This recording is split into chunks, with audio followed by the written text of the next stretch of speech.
Hello and welcome to the King Heroes Journey podcast. My name is Beth Martens and I'm here with Takota Coen today of buildingyourhomestead.com. I'm pretty excited. Welcome, Takota. Thanks, Beth. Pleasure to be here. Right on. Yeah, I love your name, by the way. Thank Very you. original. Yeah. Does it have a meaning? Yes, it's actually a Lakota Sioux word that means friend to all. Ah, there you go. Well, you're very well named from what I know of you so far. So I'm just going live on Rockfin right now, as I usually do. I'm going to share a link in the chat. And come and say hello in the chat. Let us know that you're out there. We're going to be talking about regenerative growing of food, and with a particular emphasis on animals. Because before I introduce Takota, I've had a pretty big revelation thanks to the work of Dr. Garrett Smith that I recently have interviewed a couple of times. And our relationships with plants is different than I thought. So I've been down the rabbit hole just from a health perspective, trying to see since last year when I had a complete shutdown of my digestion, what was going on, because I was, eating a lot of fruits and vegetables, mostly vegetables and good proteins and all that kind of stuff. And so, yeah, I've really changed my perspective, changed my practice right away, and I'm seeing some results that I'm actually surprised by. I know it's actually really controversial work. Alec had him on as well. Shout out to Alex Eck, who I was introduced to Takota by, or I guess I found you on Instagram. And yeah, things are often not what they appear. So yeah. I'm going to go ahead and introduce you so that for those of the audience out there that haven't yet come across your work, that they can get to know you quicker. So Takota Coen was born and raised on a 250-acre regenerative farm in Alberta, Canada. In 2012, he quit his career as a carpenter when he realized that humanity was heading towards a dystopian nightmare. We'll talk about that. And dedicated his life to change that trajectory. In the years since, he realized the best way to fight the nefarious agents destroying our world is not with pandemonium, petitions, or pouting, but by ending our dependency on the systems that keep us sick, broke, and enslaved. He is a farmer, author, and co-founder of Building Your Homestead, a company whose mission is to help others peacefully exit the increasing tyranny of our world and to start building a parallel economy, one homestead at a time. So you can find out more about their homestead design services. Might be divine services too. Mentorship.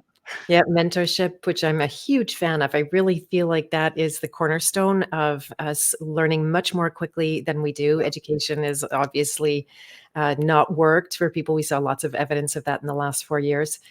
And his book, Building Your Permaculture Property, a 5-step process to design and develop land, is available on Amazon, Audible, and Kindle. So I'll share a link right away to your website in the chat, and we'll share that again. Hello, Chocho. Nice to see you. Good evening from Croatia. Wow. What's it like in there what's it like there these days? In there. All right. So we're going to get started. And Takota, again, thank you for being here. How did you realize that humanity was heading for a dystopian nightmare in 2012? What was that like for you? I mean, I've been kind of waking up ever since I was really in my early teens, even like while I was still in high school. I actually had a chance to go visit our like a parliamentary session in Ottawa when I was in elementary or in early junior high, and just a bunch of other things. Seeing the contradictions that are everywhere in all aspects of our world. And so when I finally got into high school and had a bit more time to finally do some more research, I just kind of, I started pulling on one thread, and pretty soon the sweater unraveled. And I went through some pretty dark times in the early kind of 2010s. And that's eventually what led me to realizing that kind of agriculture is the foundation of civilization. And it also is one of the primary kind of levers that the powers that shouldn't be have and are actively using to control society. And so and also it was my background. I grew up on a farm, so it seemed like it was meant to be. And the more that I go into this work, the more that I am even more confident that this aspect of taking responsibility for our own ourselves and our actions, and interacting with our environments that provide our sustenance for us is transformational on so many levels. So yeah. There you go. Yeah, good to hear it. It was one of the first messages that we received post-pandemic 2022 that the food supply was running out. The toilet paper supply was running out. That was a really funny psyop at the beginning there. And, it's like, oh, especially in Canada, the dark winter is coming. And when you hear that as a Canadian, given our climates and, the inability to survive Yes. say, heatless, foodless environment, then we started to right away get serious. I put out a prayer to God that, okay, please allow me to be involved in my own food production in some way or another, knowing that I heard you talk about this in another interview recently, that I'm not personally going to go buy a homestead and try to like make a go of it because it's way out of my scale and knowledge base. But those prayers resulted in a garden just down the street in a really special place, dreamy place, and also partnership up with an existing farm where they were looking for more people to help develop the land. And so now for 4 entire years in a row, we've been developing a relationship and working the land, and the soil has really transformed, which has been amazing. Shout out to all you guys, you know who you are. And that has been a good, at least good for the nervous system to be very proactive in that. And so what was it like for you growing up? Like how did things shift for you, say, growing up on a pretty sizable farm? And was your family already into regenerative agriculture at that time, or was there a transition to that? Yeah, so my folks transitioned from industrial farming to certified organic farming in the kind of late 1980s, and that was as a result of just some of their own personal health issues that they had at the time, and seeing the skulls and crossbones on the stuff they were spraying on their food and animals. And so I was born into that environment. However, certified organics not using chemicals is not the same as being regenerative. And so that was really the piece that I brought in 2012 when I came back to the farm, is trying to incorporate a lot more of the ecological understanding that came from permaculture and holistic management, and soil biology and all the things I was studying. And that combined with just the practical know-how that I was raised with, my parents had, it really became a really powerful mix. So yeah, we completely redesigned our farm in 2012. We started planting. Well, my parents have always planted trees, but we started, rehabilitating our water cycle, putting back in wetlands, doing a lot more work with, native pollinators and putting birdhouses in, and just really trying to partner with nature. And the results have been phenomenal. That's amazing. One of the things that's always been sad for me in the organic world, because it was, many years ago, probably 40 years ago, I had done a lot of traveling, went to India, and I wrecked my gut in that country. Although it wasn't India that wrecked my gut, honestly, it was all the vaccines I received before going that I believe set that up. Yeah. And one of my cures, which actually seemed to work really well, was eating nothing but organic food after that. And just simply taking the poison load off of my body helped my digestion heal to a certain degree. It wasn't perfect, but Yeah. yeah.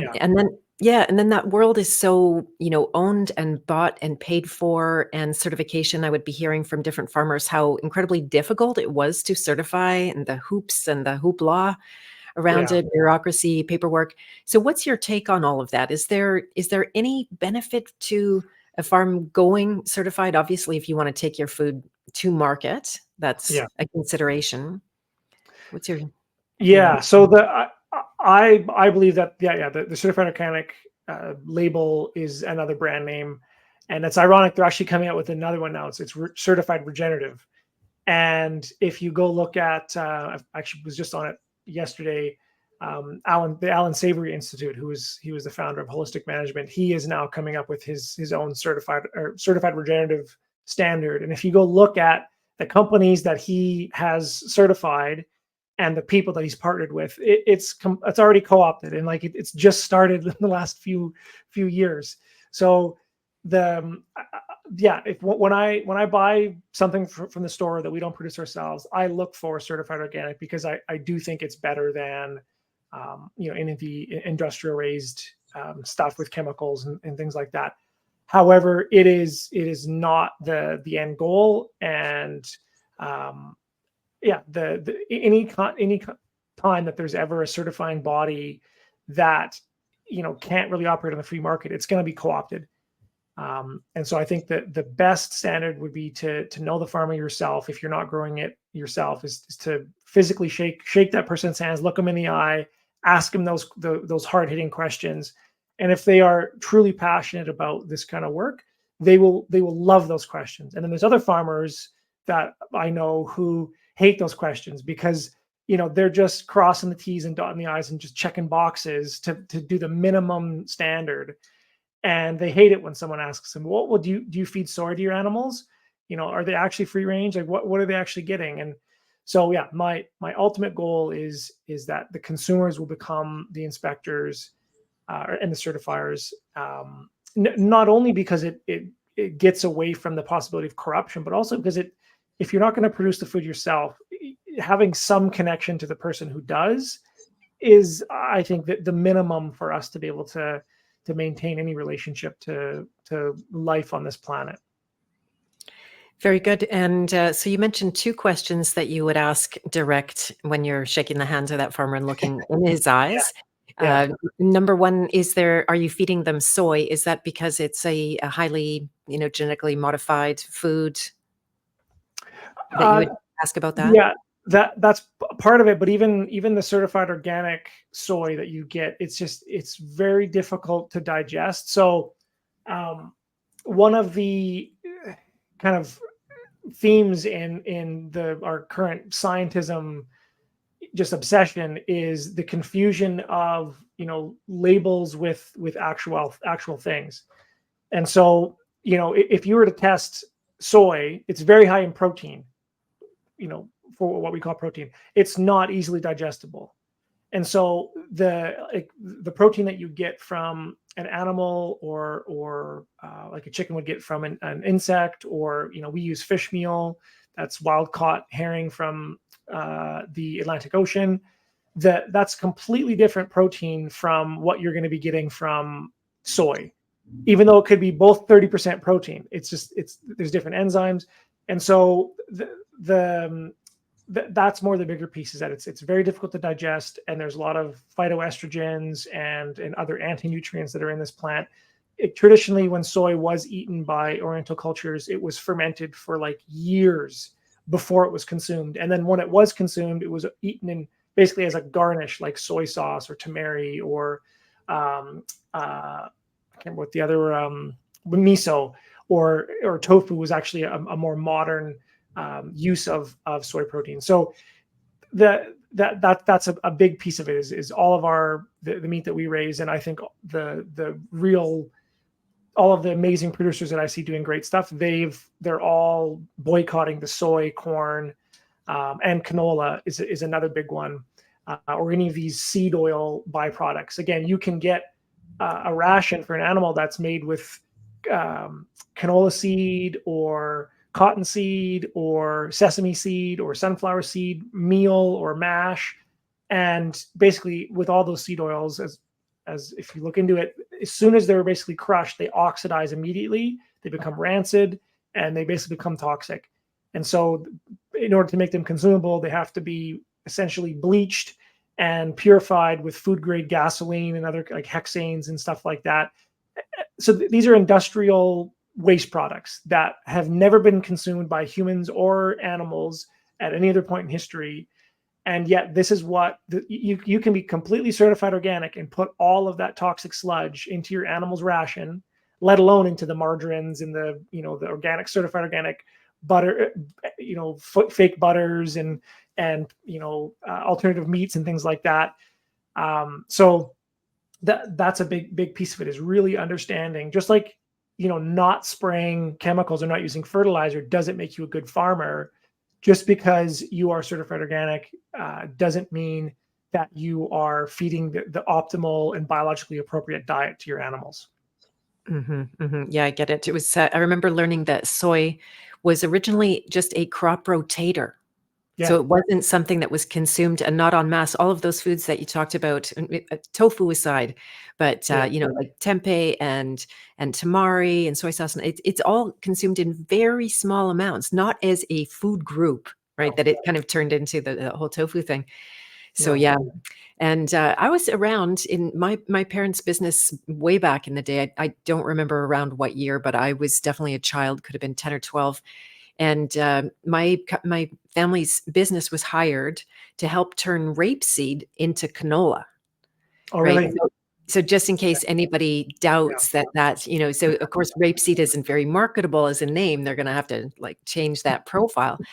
And then I was, just posting something yesterday about kale. It's the same thing. It came up and it became this, huge marketing campaign just to have another food to market, yeah, and then labeling it a superfood. That you can basically guarantee anything they've labeled as a superfood is not, and might even be of harm at the same time. So yeah, exactly. yeah, Yeah, yeah. yeah, very, very true. And this is why it's so, um, it is quite daunting to try to navigate all this stuff. And then when you're relying on these third party certifiers that can just be, bought and paid for, yes, it is hard. But when you really get down to it, and I'm not sure what your perspective on diet and human nutrition is, but I'm a big fan of Weston A. Price, or more of the ancestral way of eating. You essentially ask yourself, okay, if I was living here 1,000 years ago, or 500 years ago, what would I have eaten?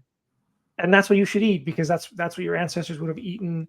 And it would have been, biologically appropriate. You have evolved to consume those foods, and it just takes a lot of the mystery and the science and all the confusion out of it. And it's the same truth for animals. It's just, what have these animals, whether it's pigs or chickens or cows or wildlife, what have they been consuming for thousands of years? That's what they should be eating.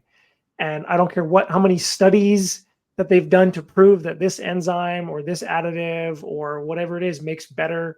Like, there's a farmer I was talking with the other day who's telling me that there's another kind of regenerative certified brand that's been doing nutrient density testing on animals, and they found that the properly fed, this is a study that they did, properly fed feedlot animals has more nutritious meat than poorly raised, like pasture raised animals.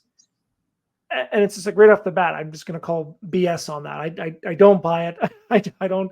I would bet my life that whoever funded that study was tied in with the feedlot industry. And so yeah, it's just think simple, think natural, and all of this confusion goes away. Right, right. Yeah, I also, back to the theme of famines, cultures that we're facing famines, China definitely being one of them, big time. They have a huge history of famine. Go into a Chinese grocery store and you can see Uh-huh. they eat every little bit of everything, right? That Yeah. they haven't Uh-huh. created much waste in the process, which has a certain appeal. But the difference between famine eating and Yeah. food to thrive Yes. is a different way. Um, so Exactly. that's one topic. Also, yeah. Okay, go ahead. I'll let you talk about that. Yeah, well, just there's one of Sally Fallon's books, who she's the founder of the Weston A. Price Foundation. I believe it's called Nourishing Diets. It's how ancestral and traditional peoples really ate. She kind of dispels this myth that indigenous cultures were like, they used every part of the animal and that they didn't waste anything. She dispels that by going back to like firsthand settler accounts of their interactions with indigenous people. Sometimes they would kill hundreds or thousands of buffalo, and they would only take the tongues or the fat around the organs, and they would waste the rest of it because it wasn't worth eating. Because they really focused on the most nutrient dense. And yes, if there was a famine, like you said, then they would be a lot more particular and use every aspect of it. But when things were at their best, they would only eat the best animals that were at the time of year, the time of season where they were at their fattest, and they would literally throw 90% of the animal away, or let the coyotes or feed it to their dogs. Like the muscle meats was synonymous with dog food in most indigenous cultures. They It, only ate the fat, the organs, the marrow, like the really juicy, nutrient dense stuff. They weren't eating the T-bone steaks and the sirloins and the tenderloin. That was fed to the dogs in the good times. oh, interesting. Wow, this is according to my new paradigm, lots of challenges in there. So forgive me if I go into that. So the point about what our ancestors ate, again, given, say if you think about what my ancestors ate when they came to Canada. First of all, they were tricked into coming to Canada. They were told there were homesteads here, Yeah, and what it meant was unbroken piece of land with nothing. yeah, Literally no shelter, yeah. covering their babies with their own bodies in the first days of shock, and Uh-huh. so they weren't having a healthy No. diet. They weren't interacting with their, yeah, it was pure survival, pure day to day, especially with the climate here. I'm amazed that any of them survived, and I'm here Yeah, yeah. for those purposes. Also, there's now this is based in the work of Dr. Garrett Smith. So if you choose to go down that the rabbit hole and look into his work after, it might be good, or at least interesting for you. And he's talking about how a lot of the health problems right now are actually a result of the sin of our forefathers, that their diets, the way that they had organized things in what we consider to be more traditional foods, Western A price style, Uh-huh. were that in reality we are they were getting away with it.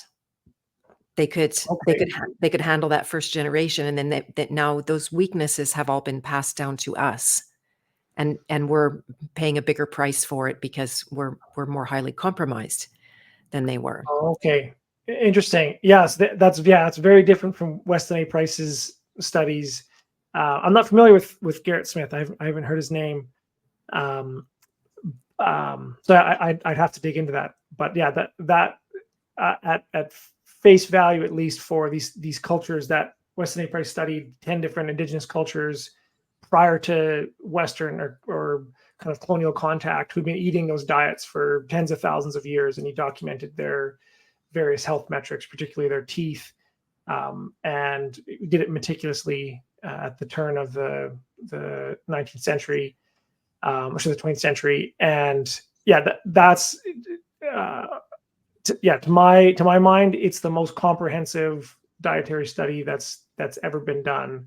That wasn't based on theories or lab tests. It was based on him physically going to these indigenous cultures, studying them, asking them what they ate, living them with them for sometimes months or years, and documenting all that work. And then he brought it forward and started practicing it himself. So yeah, I would have to dig into more of Garrett's ideas on that but I would agree, yes, like when our ancestors came to North America, they weren't eating nutrient dense diets. Absolutely not.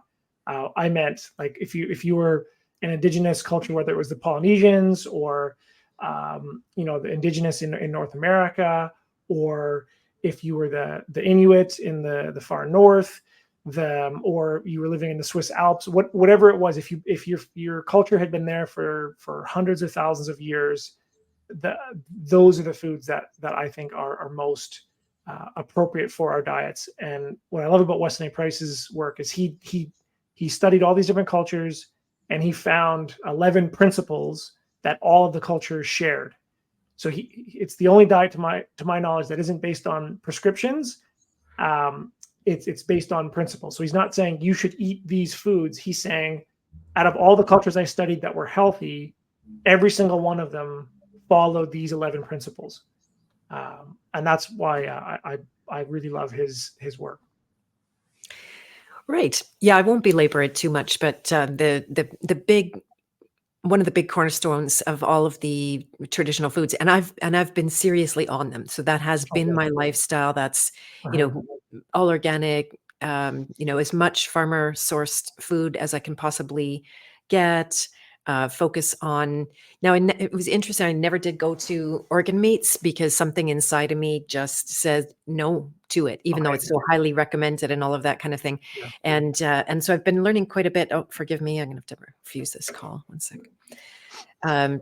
Yeah, so the principle of it being, and like I said, we won't belabor it, but that the vast majority of what we consider to be traditional foods are high vitamin A, and there might be a vitamin A psyop. In fact, the whole world of vitamins was not created by healthy, loving No. people. It Yeah. was created by Rockefeller medicine, Yeah. right? So, one of the small facts that they're removing vitamin A information from our the little blurbs on every food and on the contents of the nutrients there. They've removed that. Now we don't get to see vitamin A content anymore. So he posits that it's actually a toxin, and it gives a huge overload to the liver to produce. Did you want to say something about that? Yeah. Yeah. So I would just add in there, I agree. And there's also an interesting difference between vitamin A and beta carotene. Modern science conflates those two and sees them as the same when they're not. And the Weston A. Price Foundation has done a lot of work on talking about, they call it kind of the trifecta, or like the holy trinity of nutrients. It's vitamin A, D, and K2, and that there's actually it's any one of them in excess is toxic, and it's actually about balancing the three of them. And so yeah, I'm curious if that kind of plays into what Gareth was talking about as well in these studies. Yeah. He actually says like all of the precursors to vitamin A, all of the, with beta carotene, or that they all turn into the same acid in the body. So there's no one better than the other. So because I'm not the scientist in that arena, I'm still learning. I should probably leave it at there, trying to Sure. convince you of anything. But yeah, I think it would be interesting. It's been so far a very, very good experiment, an awakening experiment, and a simplifying experiment as well, because I would Okay. go out of my way to eat vegetables thinking that was the good thing. And Yeah. the time that my gut completely failed, I couldn't have been eating more fresh, local, Yeah. cooked down organic foods, and it was just like, huh, what's Yeah. going on here? Yeah, so Yeah. I'll What, lay a few links on you after. Go ahead. one other thought on that. You mentioned about the organs. I used to teach cooking classes, and I would go around to health food stores, and I would give. It was based on kind of these 11 principles of the Weston A. Price Foundation, and I would bring food samples from kind of the recipe book. And one of the experiments I did with probably over 100 people was I would make it was like a ground meat and berries and spices, kind of like a stir fry kind of a thing. And it would be identical. I'd have two pots, and in one pot I would add organs in at the last step, and the other pot I wouldn't. And I would give this as a blind taste test to people to just see, okay, take both of these ones, tell me which one you like better. And no joke, 100% of the people said, I don't know what it is, but there's something about this one, the one with organs in it, that they liked better. And it was so what I found is like a ratio of like 8 to 10% organ meats. So now we actually, whenever we make sausages with meats on our farm, like our pork and beef, I always include about 10% organ meats in the sausage mix. And you can't, like, unless you're really, you're a real connoisseur, you can't really pick out the organ flavors. But again, if you were to try one sausage without the organs and one with, your body would just be, I don't know what it is, but I like this one better. And so I think that's a big part of the organs that we've lost from our our cooking background. Is they are really difficult to cook and to eat. And I think the gut response of like eating a raw liver, or eating a whole kidney by itself, like, I think that response is there's too much nutrients, and it actually is a toxin. But when it's blended in the right ratios, and you get the kind of chemistry right, your body just really resonates with it. So I'll just throw that out there as another experiment to try if you want. It's about 10% organ meats in your meats, your soups, your sauces, and see if your body resonates with it. Right on. And then, so when it comes to the liver in particular, there's obviously different organs in the body, but that one is designed to clean toxicity out of the blood. And so, what is the logic about eating the liver? Yeah, so I can't remember the exact the science around that, but this is a misconception that Sally Fallon has written several articles and stuff on. The liver actually doesn't, well, it does purify, it doesn't store any of the toxins. Those, if there are any present, they're actually stored in the fat. And so the so first off, it's like you only want to eat healthy animals, and this is why eating feedlot animals or eating things that haven't been around chemicals, because they do bioaccumulate in the tissues, but they don't accumulate in the organs. And I actually interviewed her on my podcast years ago, and I asked the same question, and she said that if she was given the choice of not eating liver and eating liver from like an industrial raised animal, like a cow from a feedlot, she would rather eat the liver from the feedlot animal rather than not eat it. Now, however, she did put the caveat on that of she wouldn't eat the fat from those animals because that's where those chemicals and the bad stuff is stored. Right. Fascinating. And that's what really does bring it down to our own individual laboratories and watching Yeah. how things actually work. One of the things that Garrett said is that he's had a lot of throwbacks from the Weston A. Price traditions that over time their diets aren't working, that they're not, it's not actually satisfying the requirement for health. So Interesting. yeah, I know it is interesting.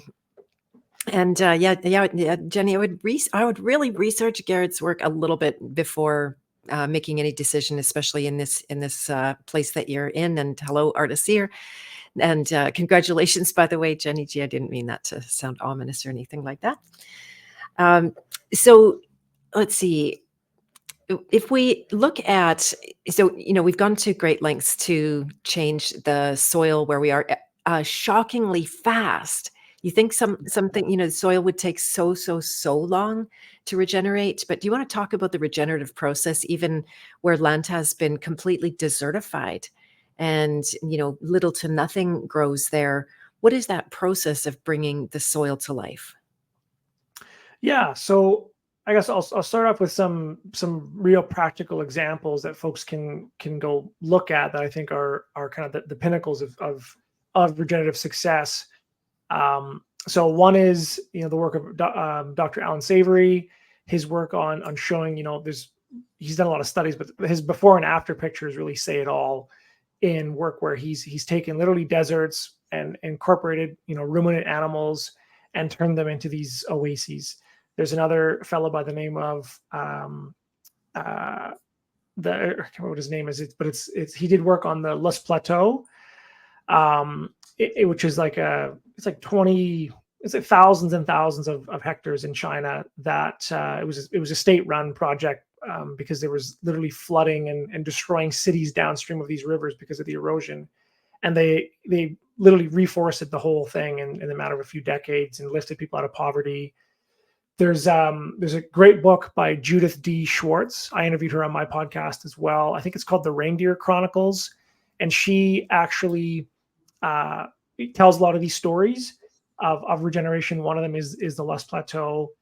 And then there's another great little clip by Jeff Lawton, another one of my teachers, called Greening the Desert, where he literally goes into I think he was given a few acres in the Dead Sea area that hadn't grown anything for decades, and in the course of a few years was able to get like date trees to grow, which is every agronomist told him that's impossible. The soils are too salty. There's not enough nutrients. There's not enough water. So yeah, there are literally hundreds and hundreds of examples of small and massive scale regeneration work that has been done when humans understand the principles underlying these natural systems and they stop fighting them and they start to partner with them. So on a kind of more macro level, the concept is really simple, is that, whatever your cosmology is, whether you believe in God or the Big Bang or whatever it is, at some point there was nothing and now there's something. And we have all seen evidence of when there's a fire, a flood, a hurricane, a mudslide, a volcano, and everything gets wiped back to zero. And this has happened, in recent history. And yet you can go to those areas now, and they're abundant. They have, Chernobyl is a great example, the wolves of Chernobyl, where, allegedly one of the most toxic places on Earth, there is some of the most biodiverse ecosystems present now. So whatever that force is in the universe that wants there to be something rather than nothing, there are laws and principles that govern how those systems develop. And when we understand them, we can actually speed them up many-fold. And so we've seen this on our farm where, there are parts of our farm that's been in my family for over 100 years. And so we have historical photos showing what it was like when my ancestors got here. Like you were saying, they literally had nothing and were living in holes in the ground. And from that point to fast forward 100 years, we've seen just a massive decline.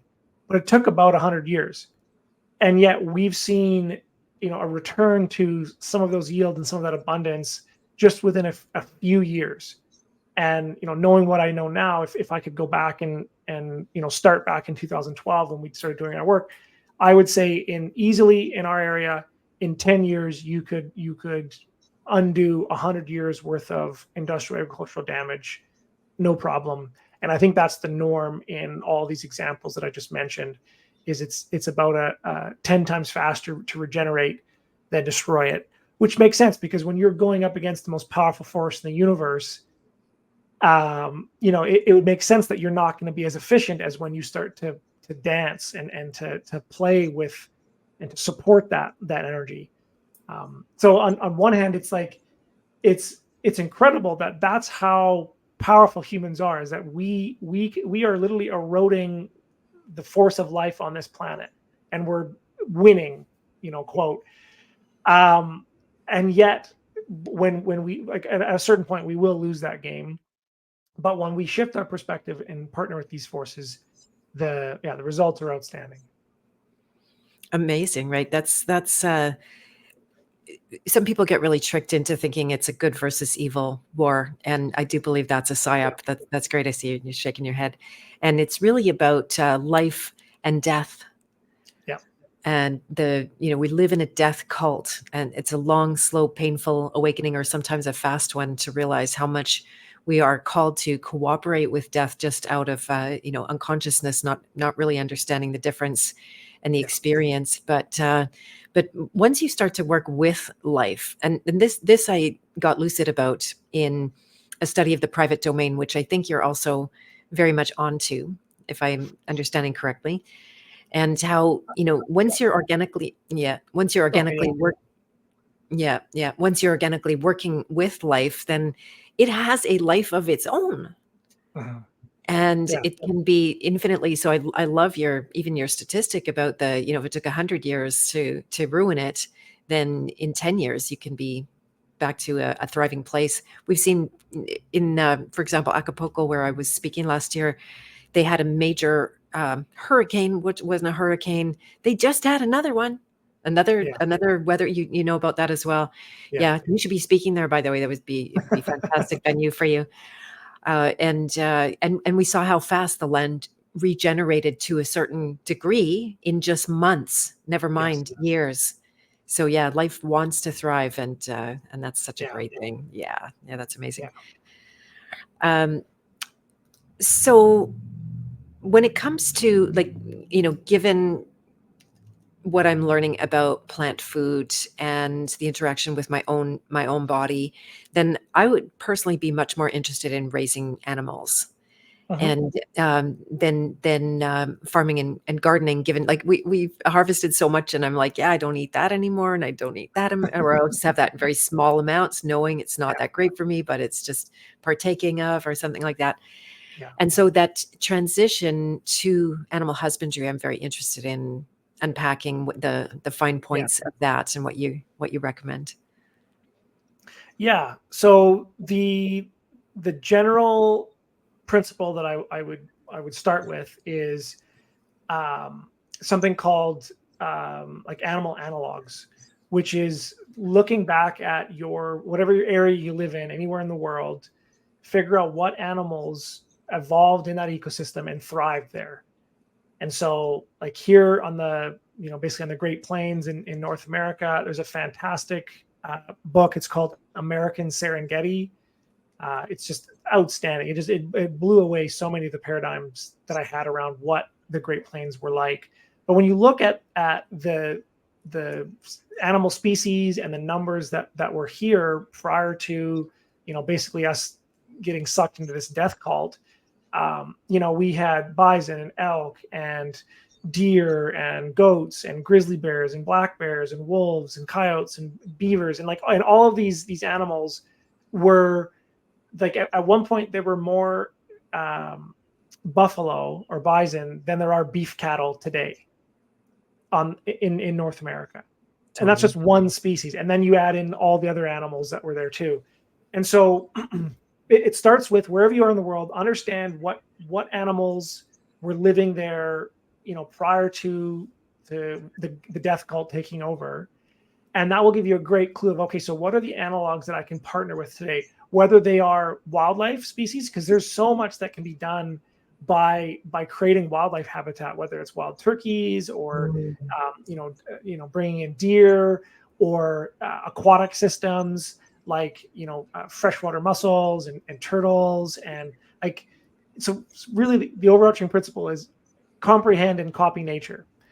That's it. But what I mean by that is look at these actual plants and the animal communities that supported them, understand those ecosystems, and figure out how can I mimic that. And so here in the Great Plains, we live in the aspen parkland biome, which is our farm. And so that's literally the secret to our success is I stopped fighting what my land wants to be, which is based on the soils and the climate and all these other factors. And I just said, okay, if I walked away for 100 years and my land would turn into this with zero effort, what would happen if I just did that? And I stopped fighting it, and I stopped trying to make it into a canola field or a grain field, or I wasn't trying to make it into an old growth forest, because it doesn't want to be that either. That's the secret. And so once you get, as long as you get that piece right, the rest of it is more of the same. And then it's understanding, okay, how did these animals, whichever species it is, how did they function? What was their ecosystem like? Because they didn't have, injections, antibiotics, and, lick tubs, and all of these supports that are propping them up today in our current industrial animal system. So how were they able to not only survive, but to thrive in numbers that are like literally exceed the numbers of industrial animals in our current agriculture system with zero work? Like no one was feeding them, no one was watering them, no one was understanding their intricate breeding cycles, and no one was managing them or I shouldn't say that, the indigenous people were taking a role in certain management aspects, but nothing compares to what we're doing in our current industrial agricultural system. And so, yeah, that's the overarching pattern that we're trying to mimic there. And if you want to get into some more specifics on, say, certain species, I'd be happy to do that. But I like to start there because people often get lost in the details, and we forget these overarching principles, and I think that's a real detriment, because then it's like the saying, if you give a man a fish, you feed him for a day. If you teach a man to fish, you feed him for a lifetime. However, I like to say, but if you teach a man how to make more fish, you will feed the world. And that's really what I'm passionate about, is there is a way that we can make more fish. let alone and then teaching people how to fish them. It's how do we increase their populations in all these aspects. Yeah, yeah, that's amazing. Would you consider here in Manitoba, we're in the Great Plains? Is it the same ecosystem that you're talking about there, or is What part just of Manitoba? in like I'm in Winnipeg, but the farm is just Okay. south of, or pardon me, it's west of Winnipeg. Okay, yeah. So you'd be in like the Red River Valley there. Yes. Yeah. Yeah. So you'd be on I believe your biome would be a version of like the Aspen Parkland biome, but you're also touching into like the oak savanna ecosystem. Like there's a lot of wild oak trees that grow up there, and bur oak is actually one of the largest, sweetest acorns in the world. And it's a phenomenal food crop for all kinds of animals. So yeah, I would say largely it would be the same, except I would lean even more heavily on that oak ecosystem and the abundant mass crop that it produces. Nice. That's a good tip. Thank you. I Yeah. appreciate that. So one of the things you talked about is I don't want to skip over that too fast and jump around, but so say about bison that used to literally be so plentiful on the plains, and Yeah. we know about the historical decimation of that whole population in order to take out the Native Americans that lived here, remove their food supply, and of course that's same strategy we're working with right now. And how realistic is it to have a bison farm at a small scale? For example, I think they're absolutely massive animals, but you have to Yeah. imagine one of those a year would feed a family, don't you think? Yeah. Yeah. So great example. And this is where I talk about like the analog species, because bison are not suited for small farms. They aren't domesticated. They can be tamed, but if you go to a bison farm or look at videos online of like bison handling systems, they're basically the same as if you were trying to handle T-Rexes. Like they are incredible animals. They can jump something like 12 feet from like a standing position. My uncle is like a livestock hauler. He's a truck driver, and he hauls livestock sometimes. And he's told stories about trucks breaking down on the side of the highway carrying bison, and they'll literally tear the trailer apart. Like they're not meant for it. They need broad open plains, large ecosystems. They're not suited for, in my opinion, for small scale farms, and they require a lot of very specialized skills versus something like a beef cow or a dairy cow or sheep or goats that have been domesticated. They're much easier to get into, but they can fulfill the same. So a cow is an analog species for a bison or buffalo, and then a sheep or goat would be an analog for something like an antelope or a bighorn sheep. A pig is an analog for a bear. Your turkeys, wild turkeys, analog is obviously domesticated turkeys. Prairie chickens might be quail, or if you've got pheasants, it's chickens. So that's where what I was getting at is when you're trying to mimic these analog species, is find out the species that live there historically and figure out kind of what are some domesticated species. Or if there is a way, like say for example deer or wild turkeys, there's very simple things like creating clearings in a forest and planting certain perennial food crops in there, like oak trees, or planting cover crops that will attract deer in, developing watering systems or water holes, or in some places it's illegal to do this, but in other places it's fine, is to use like salt. Salt would be a very rare thing in an ecosystem, and if you put a salt lick out in a clearing next to some water, you're going to get every animal in the area coming to that spot. And so you don't necessarily have to use domesticated species to get some of this to be able to harvest some of your own meat. But if you want to try to farm, it's the same process, but you're just swapping in these domesticated animals. Right. Yeah. It sounds like you'd be making way too much work for yourself. Otherwise, fighting against the wild nature of that animal. Yeah. But that sounds like not fun at all. Yeah. I know one of your themes is around work and drudgery. that, Yes. minimizing those, which it's a natural teacher. I remember that the first year that we did the farm, it was the amount of weeding, like it was war on weeds, and we'd show up Yeah. and you'd be in warrior mode and you'd leave Yeah. with your knees shaking and Yeah. almost falling down for all the effort that was put in. But now we've got it to a place with mostly covering things and timely. This is luckily somebody's one of the people that is responsible for it, very hip to how to not let weeds get a head start in the land. Do you have anything you want to share around that? Mhm. I'm jumping around. I'm going to go back to animals No, after. no, this is great. Yeah, so again, the same thing there is so what are weeds, quote, weeds role in an ecosystem? And it's like they're pioneer species. Their job is after some kind of a disturbance to cover the soil and to begin to rehabilitate it, to get it prepared for these more climax ecosystems. That is the goal of whatever the biome that you're in.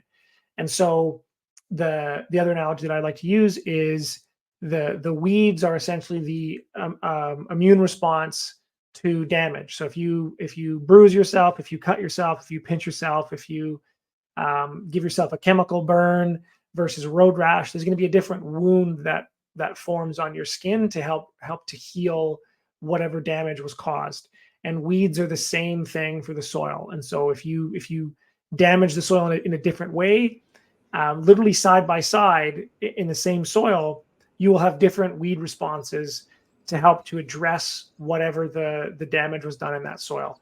And so this is not to say that there won't be, if you're going to be growing a garden. Yes, if you're trying to grow annual crops, there is some aspect of you are holding ecological succession at a fixed point, and it's going to be constantly trying to move ahead. But there are ways that you can manage the ecosystem so that it's way less work. Like the way that I garden, I've done many videos on my YouTube channel. If you get the timing right, there is no weeding. Or Masanobu Fukuoka is another great example of this. He had a book called The One Straw Revolution. He found a way, it took him 30 years, but he found a way to grow, I believe it was barley, rice, and clover with literally zero tillage. And he was getting higher crops or higher yield crops than any of his industrial producers around him without fertilizer. And he was never plowing the soil. He was just strategically flooding and broadcasting seed and sometimes straw or like clay pellets at specific points throughout the season and getting phenomenal results. And so that's, again, our overarching pattern is to understand comprehend and copy nature, as Victor Schauberger says. And so if there's a particular weed that you are fighting in your garden or in your pastures or wherever it is, figure out, and you can literally just look at it, study it, look at what its medicinal properties are. There's often clues into the ways that it can help heal humans and what it's trying to do for the soil.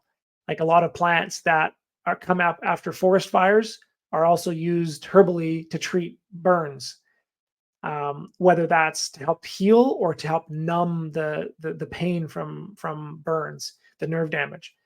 And so there's just all these beautiful examples, but that's essentially it. Is these weeds are trying to help heal the ecosystem, understand what they're trying to do, address that root cause, and those weeds just stop being a problem. Like in my mom's garden now, the only weed that she really has is chickweed, which is an edible. You can put it in your salads and stuff, and it's just amazing. Like after she's been in that garden for since 2007, and that's really it. It's like that's the plant, and it's almost just like evolved for that soil plot where just anything that's bare soil, that one just grows, and it's this really innocuous plant that just self seeds itself and keeps the pathways covered. So,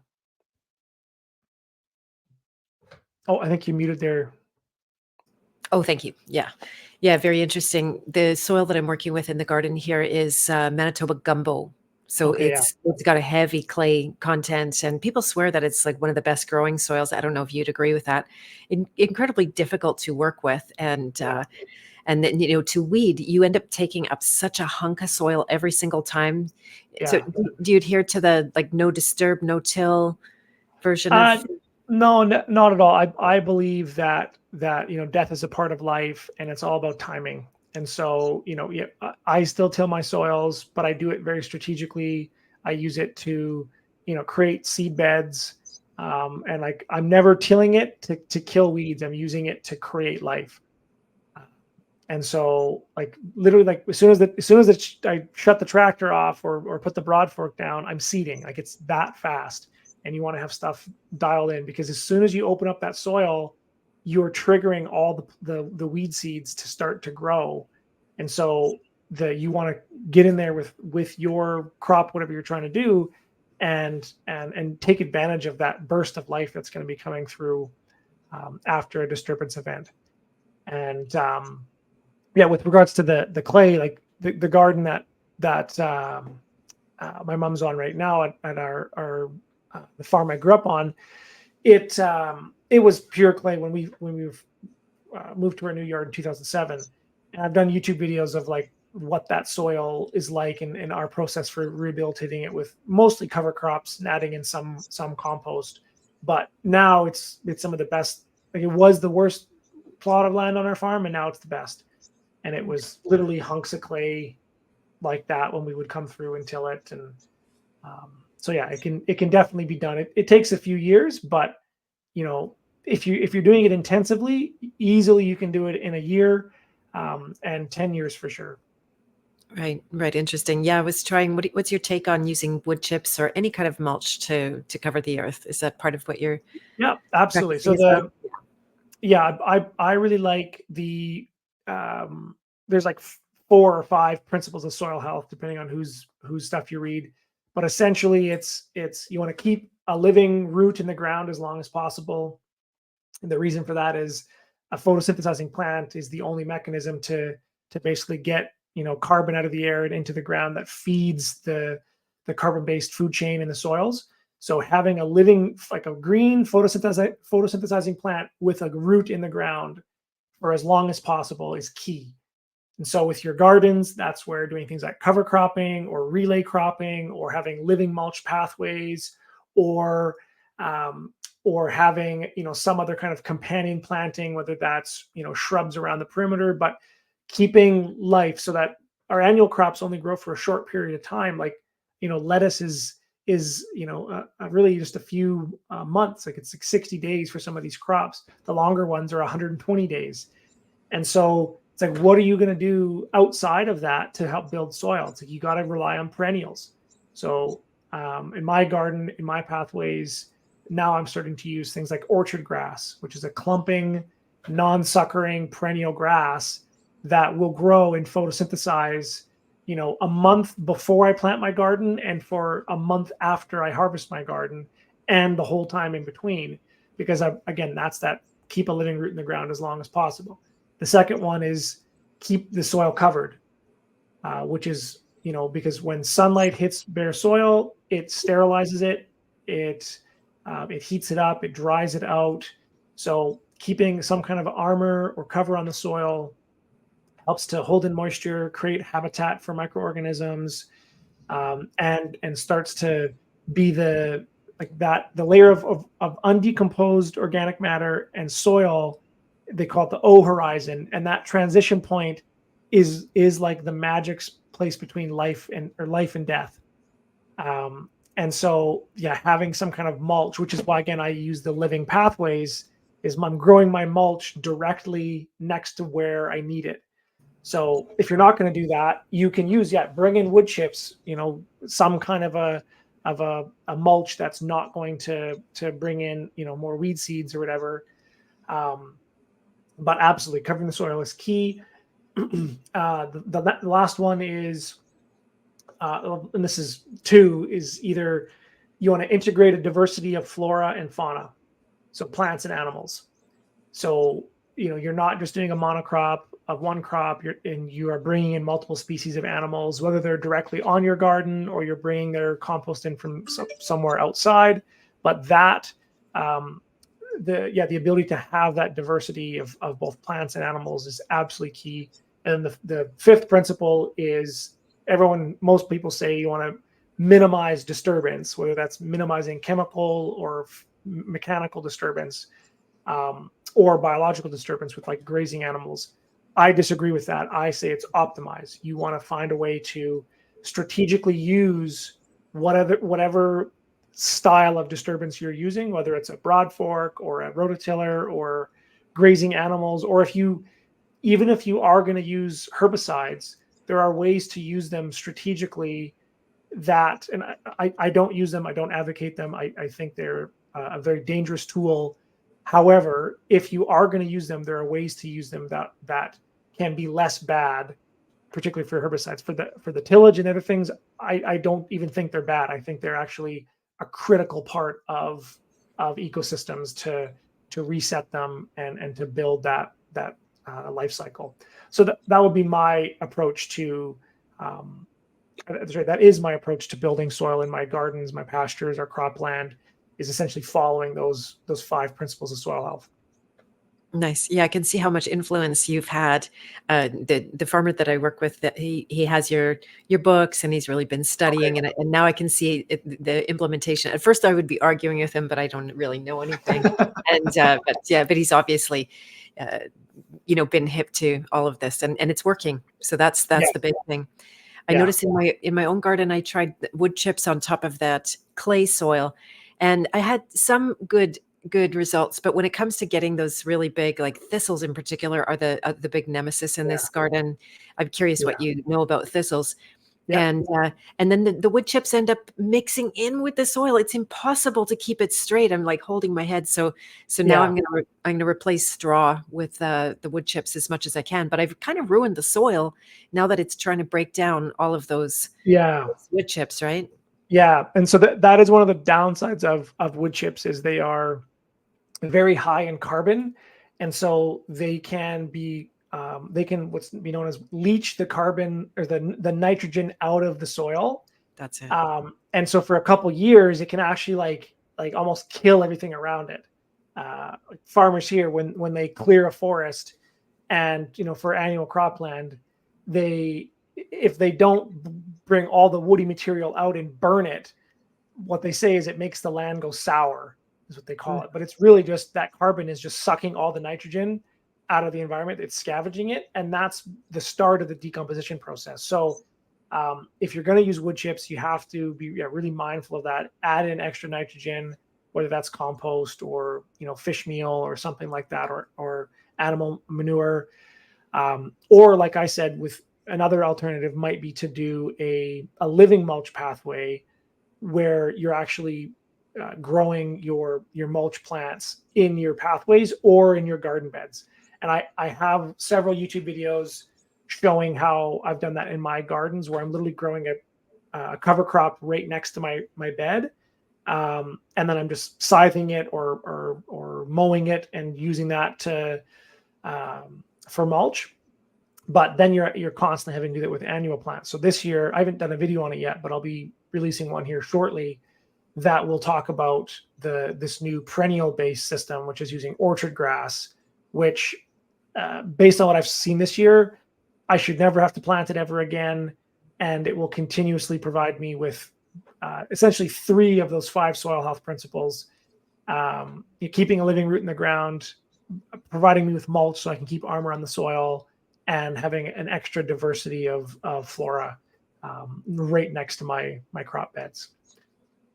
You also asked about thistles. So thistles, if you look, they're a tap-rooted plant, and they're very thorny. And so there's 2 kind of main things that they're doing in their soil. They're trying to break up compaction, which is their taproot, and then the thistly aspect is typically a response to try to get animals to go away. And so if you look at what are their ecological triggers, it's compaction and over fertilization. So I've done this on my farm, where I used to use like Joel Salatin style chicken tractors, and where you have all your chickens in like one building, and then you rotate that a couple times a week.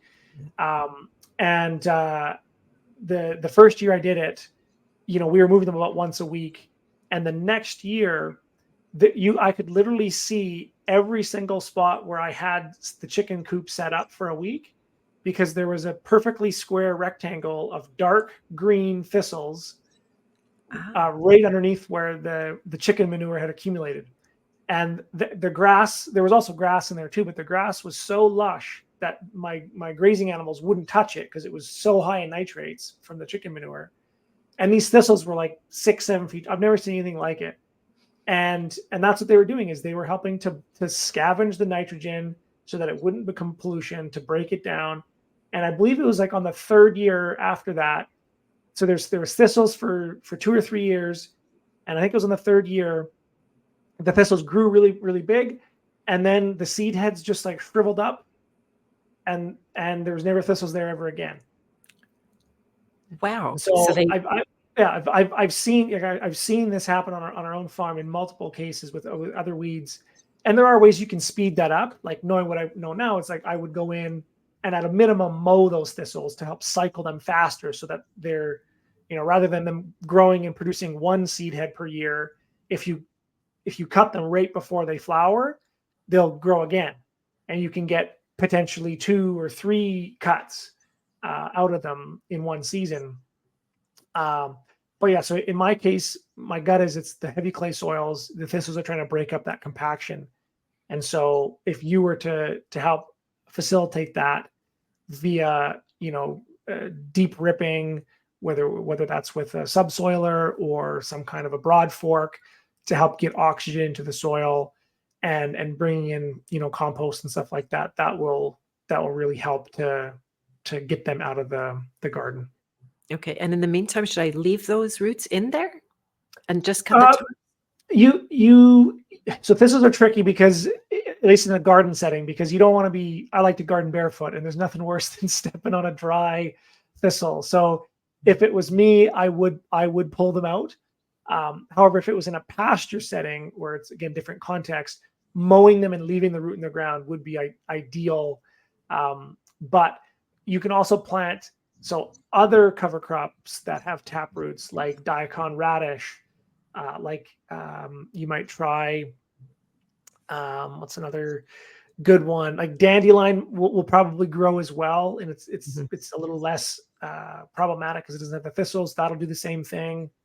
But yeah, daikon radish is a really great annual plant that will really open up the soil. Parsnips are another good one that they'll put roots down, several feet into the soil. But also like earthworms, just again, and having that mulch layer. That's really what I think turned our soil around. Is if you can get, if you can, like, in a shovel full of soil, if you can get like 5 or 10 earthworms in a shovel full of soil, that's the equivalent of like 1 million earthworms per acre, which I believe the numbers, I think it's like 40 tons of soil per acre per year they'll consume, that many earthworms. And so if you think about, and earthworm castings are like, some of the most, gold. Exactly. And so created the habitat for them, and they'll go down, well below any of your tillers or rippers or anything can go. They'll mix the soil around. They'll incorporate all that organic matter in, and really help to aerate that soil is another example. Very cool. Yeah, the earthworms are off the charts. I saw one this weekend. Couldn't have been. I've never seen a bigger earthworm in my entire life. I almost gasped. It was Okay. like, okay, It they're might part be a dew worm. a dew worm. Yeah. Yeah, they're a different species. Most people hate them. I think they're fantastic. Yeah, But yeah, they look the same. They're just way fatter. Okay, yeah, they're Yeah. huge.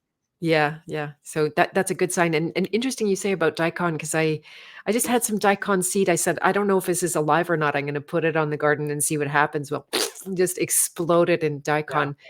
And then all of those seeds fell, and it was way more intense daikon this year, right? Just everywhere. So it's a good cover crop, and it's good for the soil. Yeah, absolutely. Fantastic. Happy accident. Yeah, totally. No, but like a lot of even industrial crop farmers now are seeding daikon radish into their crop fields, like on 1,000-acre farms.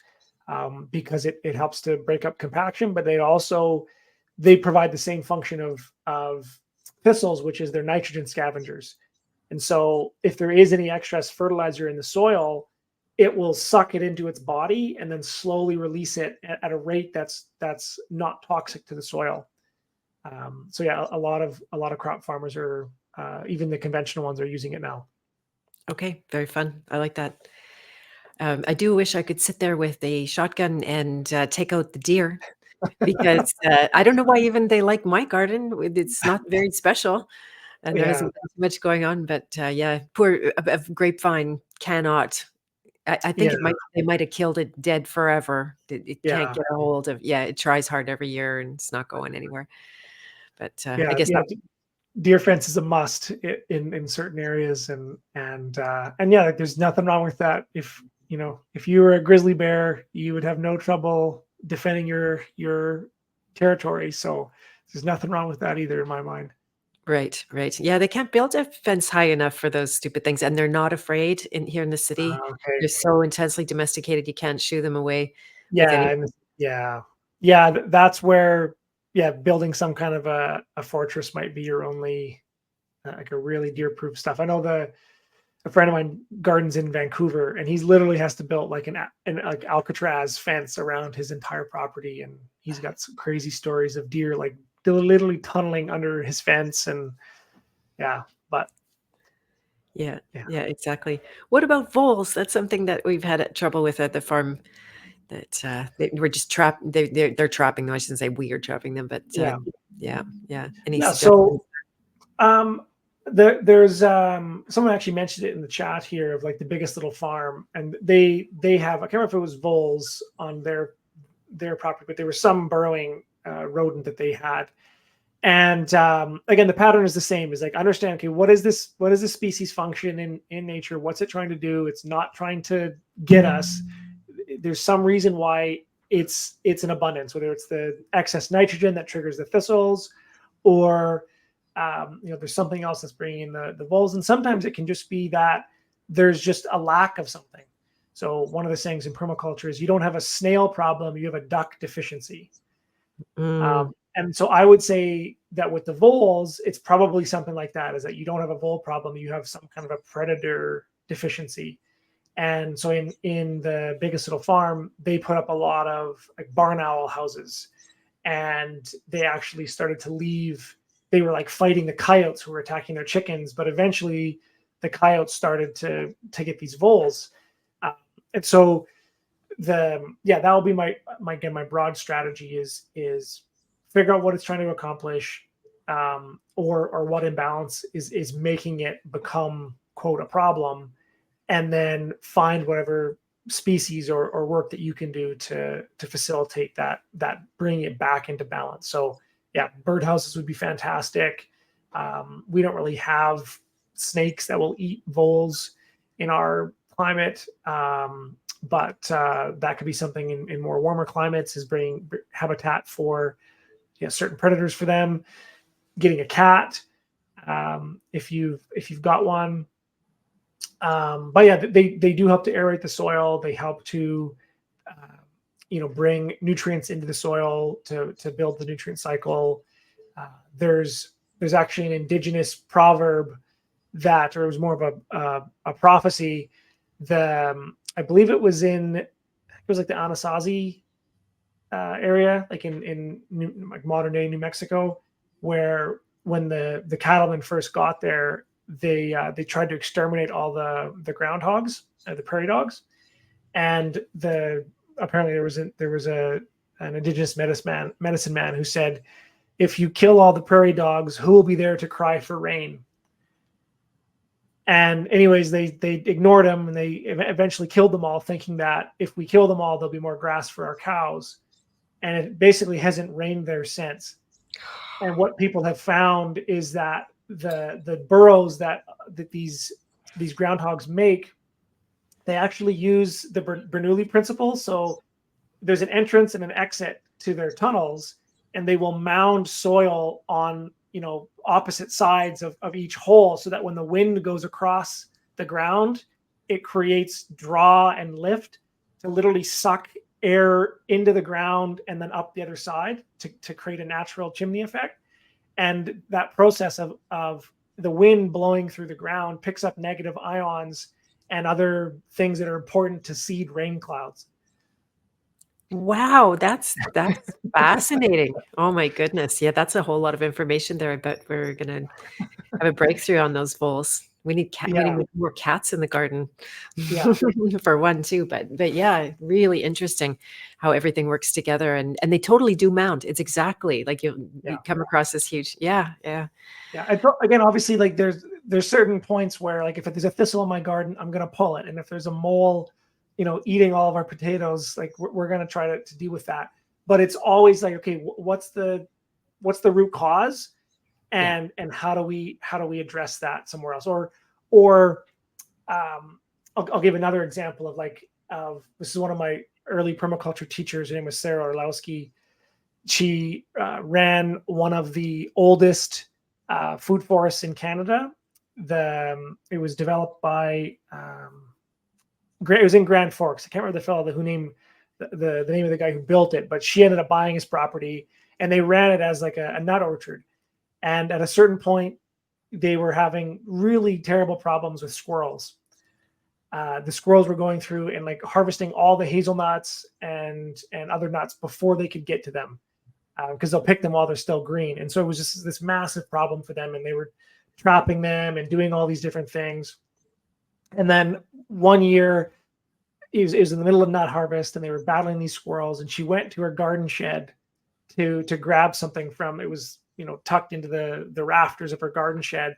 And as she's rummaging around, she pulled there's like a 4 or 6 inch piece of pipe that they just had stored up there, and she pulled that down to get out of the way, and she just got covered in hazelnuts. And what she found was that the squirrels really liked that diameter of pipe as like a cache to store their nuts in. And so what they did is they just put all these pipes throughout their orchard, and the squirrels would then go and harvest nuts, and they only keep fertile nuts that are of the highest quality. They throw the other ones away.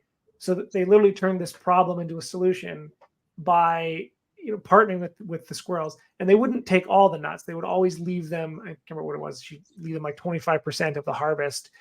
But it literally cut their labor in half. They got fantastic nut yields, and they also were a nursery, so all the nuts germinated. And again, it's just another beautiful example of how you finding creative ways to partner with these ecosystems. And indigenous people would do the same thing. There's what are they called? Pack rats will create caches of seeds, and various indigenous cultures found ways to essentially find where these pat rack grain houses were buried in the ground, and then they would harvest them themselves, leave a certain percentage because they didn't want to kill them, and they would come back to them year after year to basically have a food source there. So who knows? I don't know if there's anything that voles do that you could put to productive use, but yeah, there's some reason that they're there, and yeah, finding a way to partner with them will be much more enjoyable than fighting them. Yes, yes. That's the whole mindset shift there, right? Because Yeah, we've been indoctrinated to think a lot of nature is our enemy and we must fight yeah, and decimate it. So I know you're a long ways away from any kind of yeah. thinking along those lines. Yeah, yeah. But to think that, there's a aphorism that goes around, I use it sometimes too, is that everything is actually rigged in our favor in reality. And Yeah. if you drop a lot of that, and this is more the work that I do on the internal psychological, spiritual side, emotional Mhm. side, is that befriending the enemy Yes. is a huge turnaround. It is the first step towards that being a reality. Yes. Absolutely. Yeah, Absolutely. Yeah. yeah. And I think it's the same whether you're dealing with well, I would say nature or humans, but I would say humans are part of nature, and it's the same thing. I love that idea that the only way to defeat your enemy is to make him your friend. And I know it's really hard to think of that in light of all of the crazy things that the powers that shouldn't be are doing. But I do really firmly believe that is the way. Is we're not going to fight them. It's or fight our way out of this. We have to show them that's a better way. Or as like to say, is no one wants to join your revolution if it sucks. Yeah, yeah, good point. Exactly, exactly. Yeah, and maybe let's, circle back to that, thing when things are drudgery and when they Yeah, suck and, where did that come from that we think we have to go through so much drudgery? That harkens a little bit back to one of the interpretations of the Bible, how, yeah, from here on, it's gonna be toiling and tilling. They said toiling and tilling are the same yeah, thing, yeah, and yeah, yeah, yeah. So yeah, I believe that this idea that drudgery, or the way that I think Jordan Peterson really summarized the the the aspect of drudgery that has been a psyop, in his quote, which was he believes that the purpose of life is to find the biggest cross you can bear and to bear it as long as you can. And that um there's a lot of great things that Jordan Peterson has said. I used to follow him for years, but when he said that, I was just like, I I'm outta can't here. listen to you. I'm out of here, man. If and the other insight that I had was like, wow, what a useful thing to teach your slaves. Yes. If you were a king, why you would be a shitty king if you didn't partner with whatever religious institution had the controls to create some kind of mystical rationalization for why you deserve to be slaves, and to teach them that that toil, it makes you good, and that that it's in the suffering that you'll find redemption, and all of these. And I know that I don't want to, not all religions view it that way, but I would say that the religions that do have been psyoped by the state to create some kind of cosmology and philosophy to make slaves willing to do their work. And I think this is a really key piece of just psychology of like whether you're training an animal or a human being, is you can't do it through fear. Because if the human or the animal is afraid of you, it only takes all you have to do is turn your back for 1 second and they'll get you. And so there's only two other options. One is guilt, and the other one is basically mutual consent to mutual benefit. It's trust. It's win-win. And so the guilt way is you have to get the animal or the human being to think that they deserve to be your slave, or you can get them to, it's a partnership, and that they're like, whether this is an animal or human being, where the animal wants to work with you or the human being wants to work with you because they recognize that it's in their own self-interest to do so. And so yeah, I believe a lot of our cultural paradigms, and it's really making a resurgence in the last few years, of this kind of machismo, um, grit and suffering and hard and feel the pain and all the stuff. Like I'm sure everyone can think of the various influencers who are making millions selling these books right now. And I just think that you don't find that in nature. There's no toil, there's no drudgery in nature, there's no suffering. Yes, there's pain, there's death. Animals get eaten by other animals, they break their legs in a mud pit. That happens, but in the day-to-day life of an animal, they are driven by well-being and thriving and abundance. That's what the driver. It's not the stick, it's the carrot that drives life. And so yeah, I believe this our tolerance of drudgery and suffering is a direct result of thousands of years of brainwashing by the state and their various organizations, whether in some cases it was religious institutions, other cases nowadays it's the intellectuals are doing the same thing. But it is to accomplish one thing. It is to get people to believe that not only do they deserve to be slaves, but that actually it's a good thing to suffer and struggle, and that's what makes you a good person. That's where meaning comes from in life. Very good. I love that. One of the archetypes that I write about, archetypes is my subject, and one of the archetypes I write about is the hedonist. So Yeah, this is a reclamation project because the hedonist has been very badly maligned and degraded. And if you call somebody a hedonist, they're not going to say thank you, and exactly. treat that like a yeah. And there is a very dark side to that archetype. So Yes. there are Yeah, pitfalls and all of that kind of thing in the life where you have no you have no resistance, nothing to push against, nothing to Mhm. But having said that, I was just while you're talking, I was hearing this, that life drives life. Death Yeah. doesn't drive life. That's the No. psyop. Yeah. Yes. And Exactly. everyone's tricked running from death all day long. And it doesn't matter if you're doing the best things with your land and Yeah. food. And I survived a stage 4 lymphoma, and my big revelation when I was told I was not going to survive is that I'd Mhm. been doing all the best things for myself out of this fear of dying. And guess Yeah. what? It pulled in more dying in the Yeah. process. So Yes. I really had to Absolutely. Yeah. Yeah. really There's use.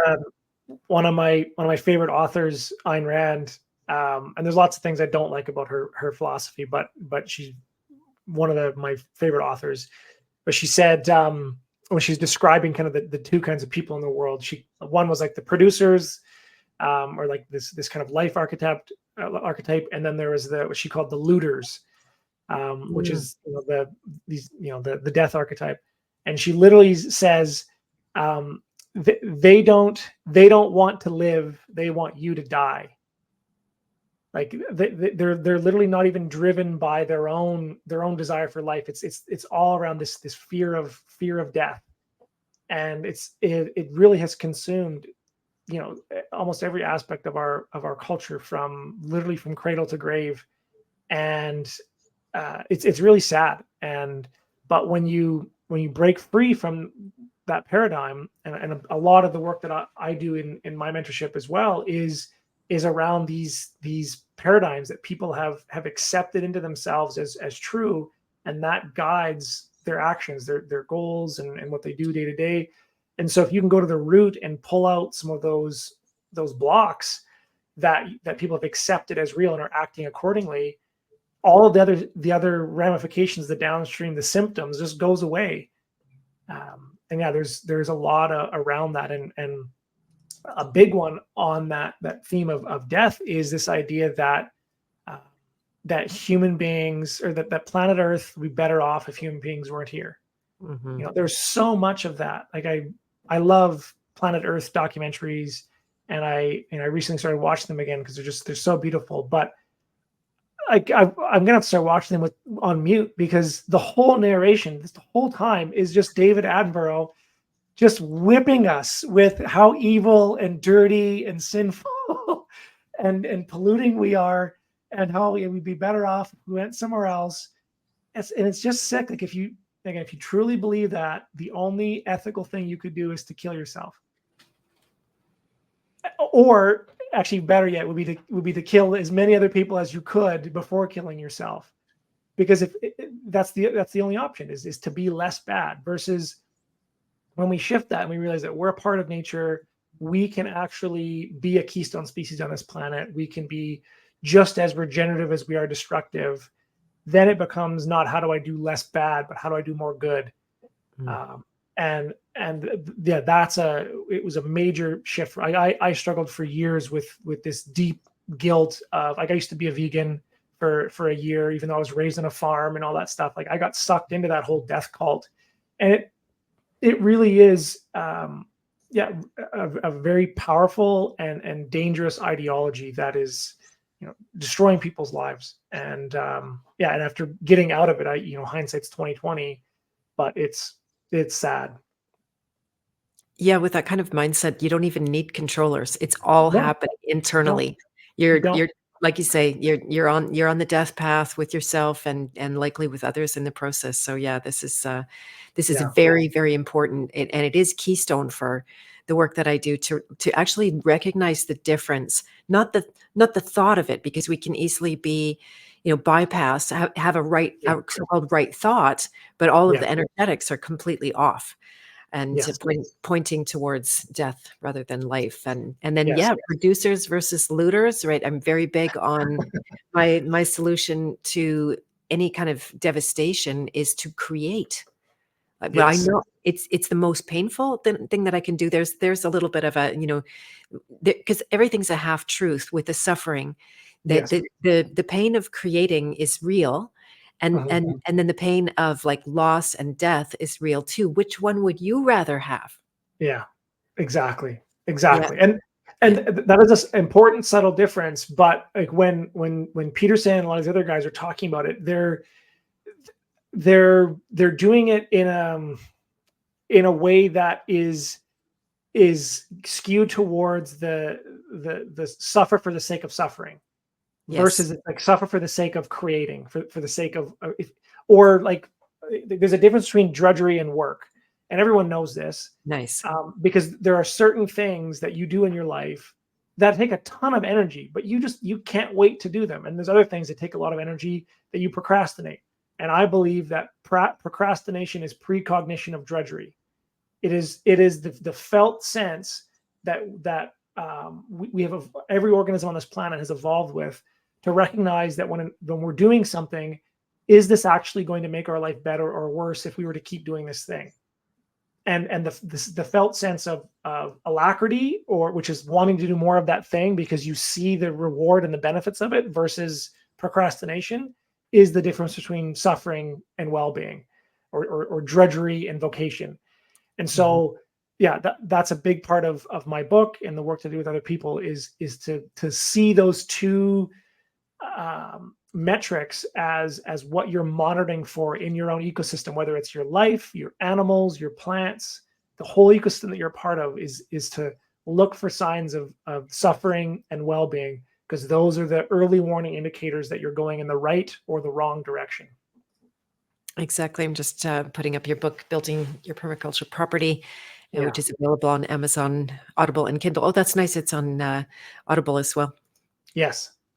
And yeah, two types of people in this world: givers and takers. The takers Yeah. take until the givers quit giving. Yeah, yeah, it's pretty ruthless. So Mark Archer, who I've interviewed and is a member of the House of Free Will, where I have a private association, he talks about two lineages of Adams.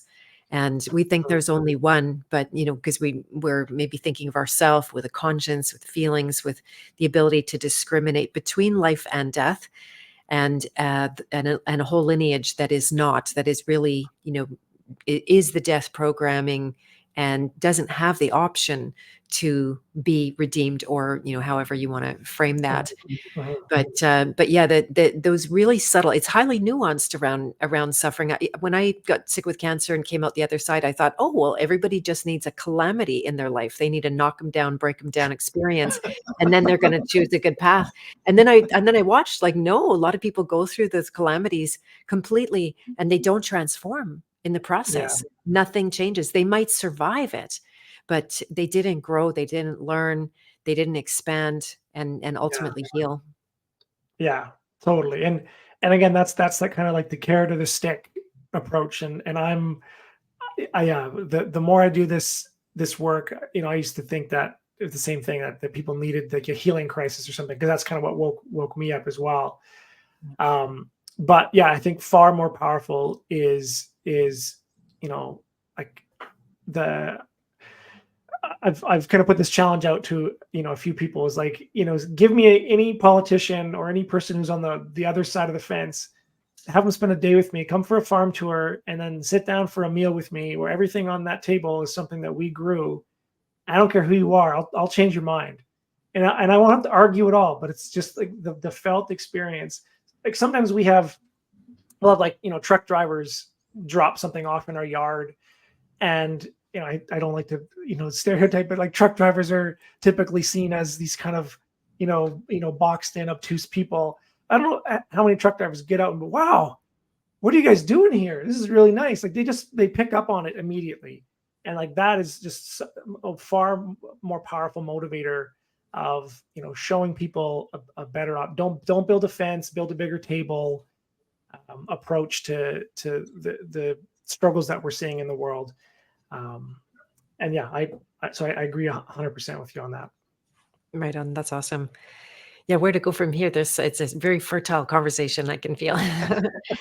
And then just, yeah, like the glorification, to finish that, the glorification of suffering, that's the part that is the Yeah. psyop, that you Yes. turn it into something it's absolutely not. You're fooling yourself. You're in denial.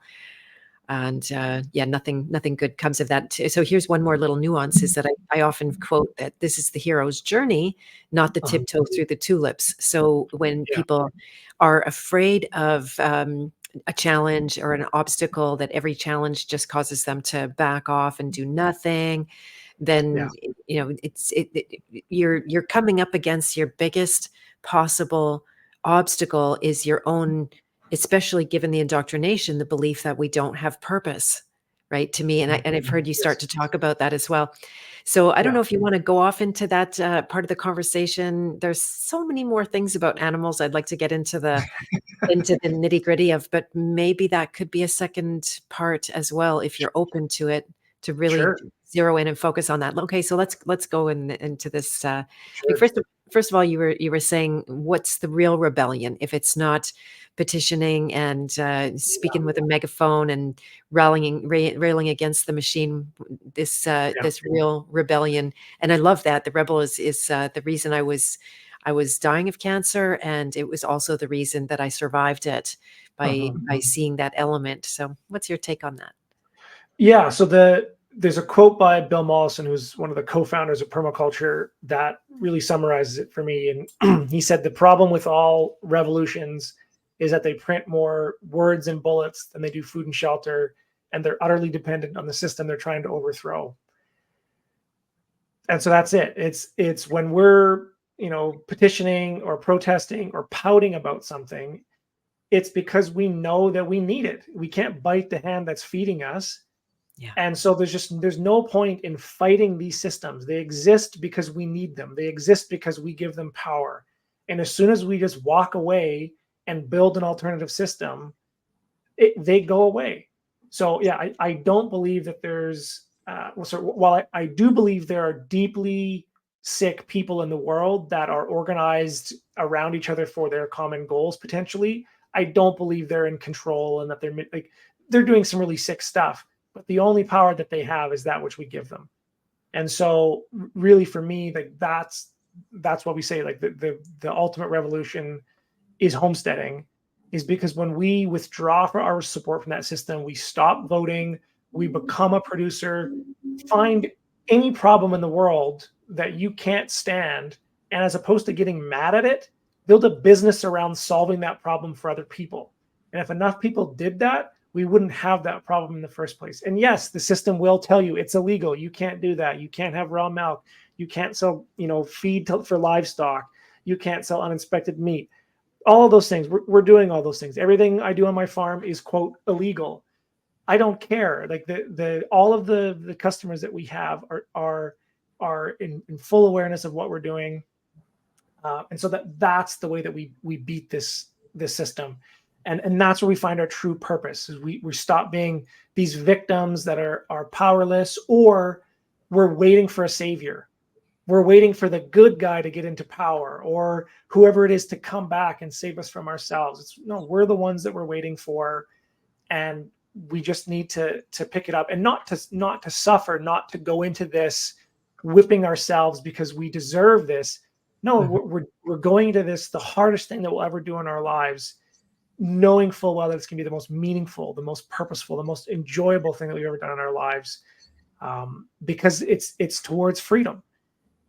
So yeah, that's where I see this revolution of homesteading, and it's to me, this is so much more than gardening and raising livestock, that's my aspect of the revolution. I'm really good at that, and there are certain people who want to do that. But if your expertise is Excel spreadsheets, or if you are a great therapist, or or whatever it is, you can apply that same revolutionary spirit into find something in the world, in the current system, that's broken, that's sick, that's expensive, that's gouging, whatever it is, and become a producer, build something that makes that system obsolete, and all these problems just go away. There you go. Yeah, that's a huge part of my subject, helping people to find their purpose. And Yeah. not everyone is in that place. They're not necessarily hungry for that. They just wanna, get No. by and have some nice life and that kind of thing. But there will come a time in their life, and that's I'm here for you when that happens, is Mhm. when you cannot move forward anymore in a relatively purposeless way, even if it's tied in with certain good ingredients, but there's something Yeah. pushing up that you need to create, that you need to put into the world because of the way that your life has taught you, and it's, coming full circle in a real Mhm. permaculture kind of a way, that if we don't give of our gifts, that we don't get to keep them, or have Yeah, have the satisfaction of keeping them, which I think is the big thing. So yeah, it's a very yeah. big part of it. And let's see if there's anything else. Oh darn! If you still have some time, I could go back to some of those more micro questions that I had too. But the whole spiritual side of farming, being on the land, and being part of that ecosystem. Here's one thing that a good friend of mine. Shout out to Benjamin Balderson, who's an alchemist, and he does, in fact, see a very, very big difference between animals and humans, which has been classically weaponized against us to separate us from Yeah, nature and not see how we are part of that, and make us a demon against nature. Very convenient. yeah. But he would say that the human being is like the only animal that is half spirit and half animal. Do you have any? Oh darn! AI is muting me. Um, so yeah, I've gone back and forth on there's various kind of schools of thought that try to find what makes humans different from animals, and like if there's a difference. And some people say it's reason, and that animals don't have the ability to reason. But then there's experiments that show that for what is it? I believe they're like blue jays have the ability to like hide nuts, but if they see another blue jay watching them, they'll hide the nut, pretend to hide it, or they will hide it, and they'll come back later and they'll re-hide it because they knew someone was watching them. And so there's all these different things that the more that we understand about nature, the more we start to realize that there's less and less distinction between humans and animals, at least from my perspective. And so to me, yeah, I've kind of lost that desire to find what makes us different and better than or worse than, which is in my book. I talk about that as like the degenerative or the sustainable paradigm. The degenerative paradigm is we are better than nature. The sustainable paradigm is we're less than nature. And the current paradigm that I try to live in is that we are nature, and that there's no more difference between us and a beaver than a beaver and a mouse. I don't see it. And if you spend any time with animals, you recognize they have personalities that are completely different from each other. They have a sense of humor. They have the ability to reason. They have memories. They feel deeply. There's videos of gorillas that they've taught how to do sign language, and like then when like they gave it a pet cat, and when the pet cat died and they had to explain it to the gorilla was like depressed for days and like cried. And it's like, so that I don't see much fruit going down that avenue of trying to find what makes us different from the other species on this planet. I think there's much more benefit to be found in how do we create win-win relationships, not only with other human beings, but with other organisms on this planet, whether that's plants or animals or bacteria or fungi. That's really what drives me, and I'm less interested in trying to put us at the top of the pyramid. There's an image in my book where it's like the degenerative paradigm is humans are at the top, the sustainable paradigm is humans are at the bottom of the pyramid, and the regenerative paradigm is we're just part of this web. Yeah. Yeah, I totally get where you're coming from. That positioning of the superior or the inferior keeps us on that exact pendulum, and we think there's only two options, and it couldn't Yeah. speak. I think I've heard you quote this as well. It was one of my favorite quotes, is that the whole is greater than the sum of the parts. Yes. Yeah. Right? So we're presented with two as if often opposing parts, and then we just do this, and the whole is completely missed. Exactly. Yeah. And that's that false dichotomy that is we get caught in with almost every aspect of the systems that people are fighting with, whether it's the petitions or the pouting or the protesting. It's just going back and forth. But as soon as you see there's a third option, which is exit and build, just do what you want, find other people that resonate with you. And, my guiding principle is mutual consent, mutual benefit for all my relations for all time. It's like, that's the guiding principle behind every action that I take. That's all that I care about. And that's all I'm doing is I'm trying to find more people that resonate with that, that don't want to force me to see things their way, but are rather just trying to find a way. Can we, regardless of our differentiating views or difference in genetics or our different skills and abilities, can we find a way to work together that's better for both of us? Amen to that. And are you in the process of building a community out at all? Do you have that vision? I mean, yeah, we're doing it day by day. Like Mhm. in my businesses, with my customers, with my family, yeah, in all my relationships. We don't have a website or beyond our buildingyourhomestead.com. We don't have like an online community or anything formal, but that's what's beautiful about it is it's just decentralized.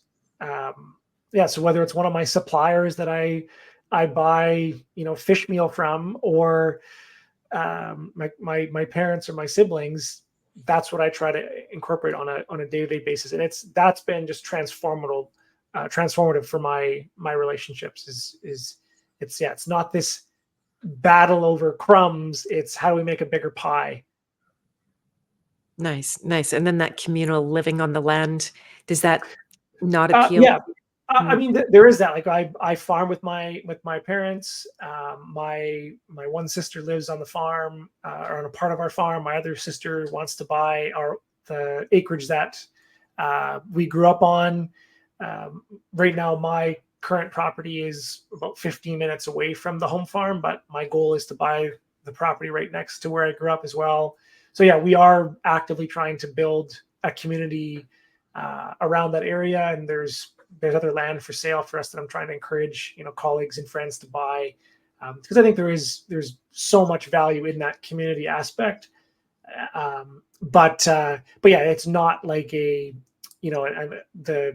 typical eco village or anything like that. Like I still believe in the principles of private property and individualism and stuff like that. I think those are key to having healthy and enduring communities.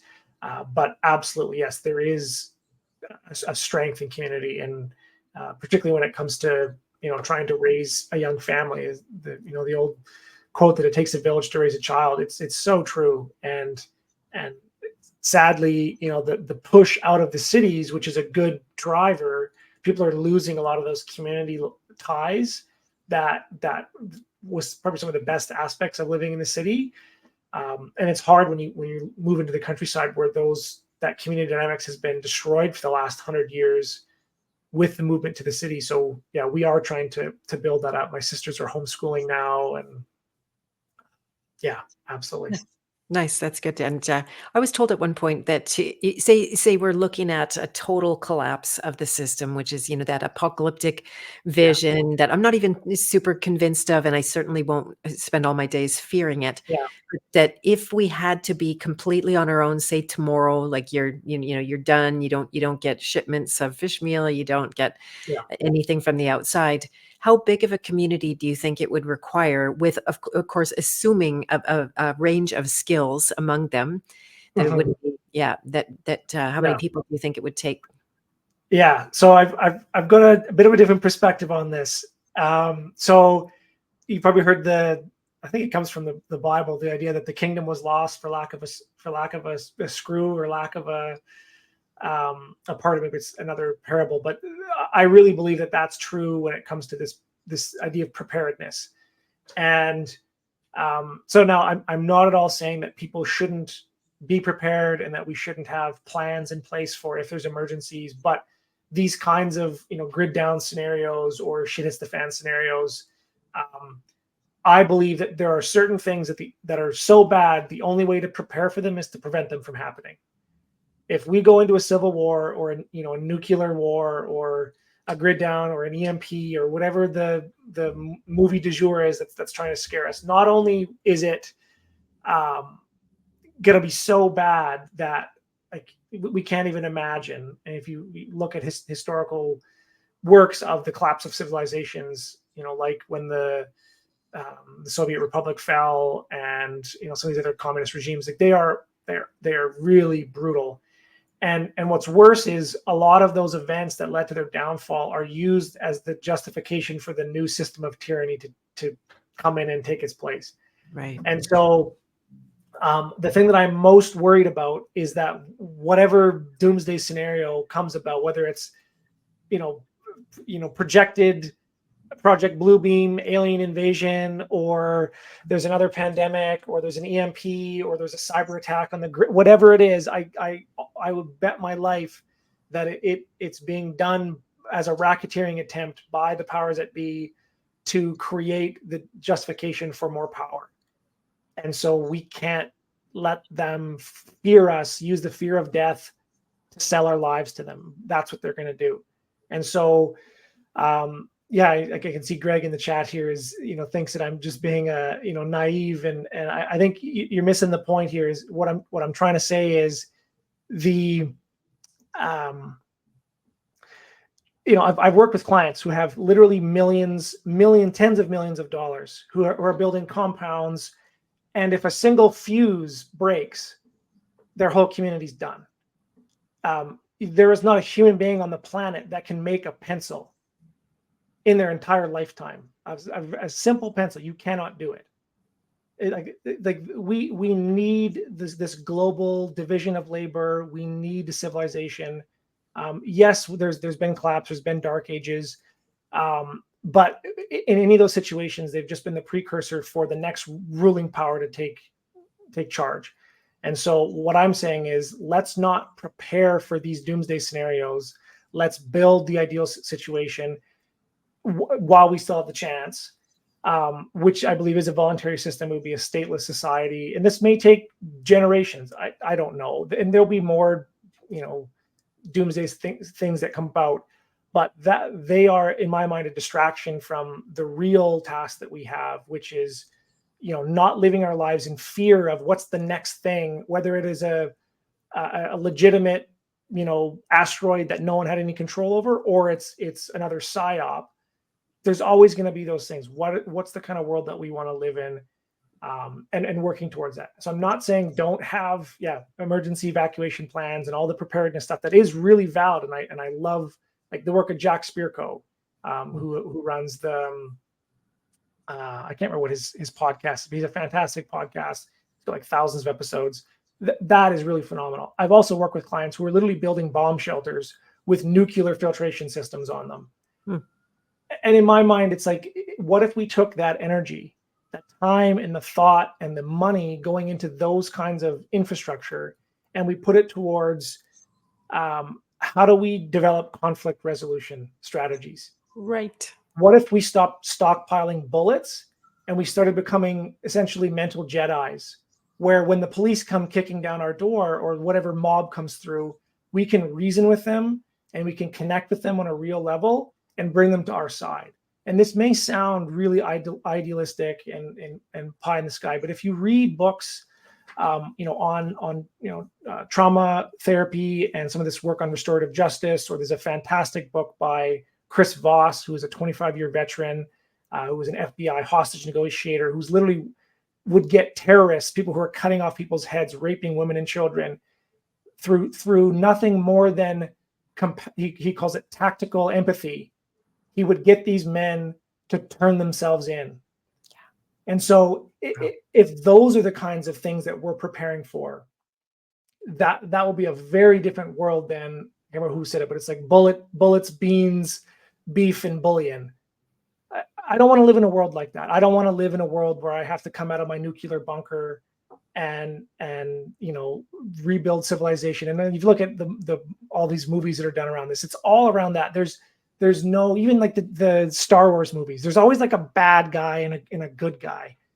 Exactly. And I think that false dichotomy is what's going to set us up for the next reset that is in the works, where there's going to be some kind of, oh no, the bad guys are going to get us. Give us your freedom for security, and we'll make the bad guys go away. Versus this taking responsibility, becoming a producer, getting out of this false duality of good and bad, and realizing that like another razor of mine is never attribute to evil that which can be adequately explained by trauma.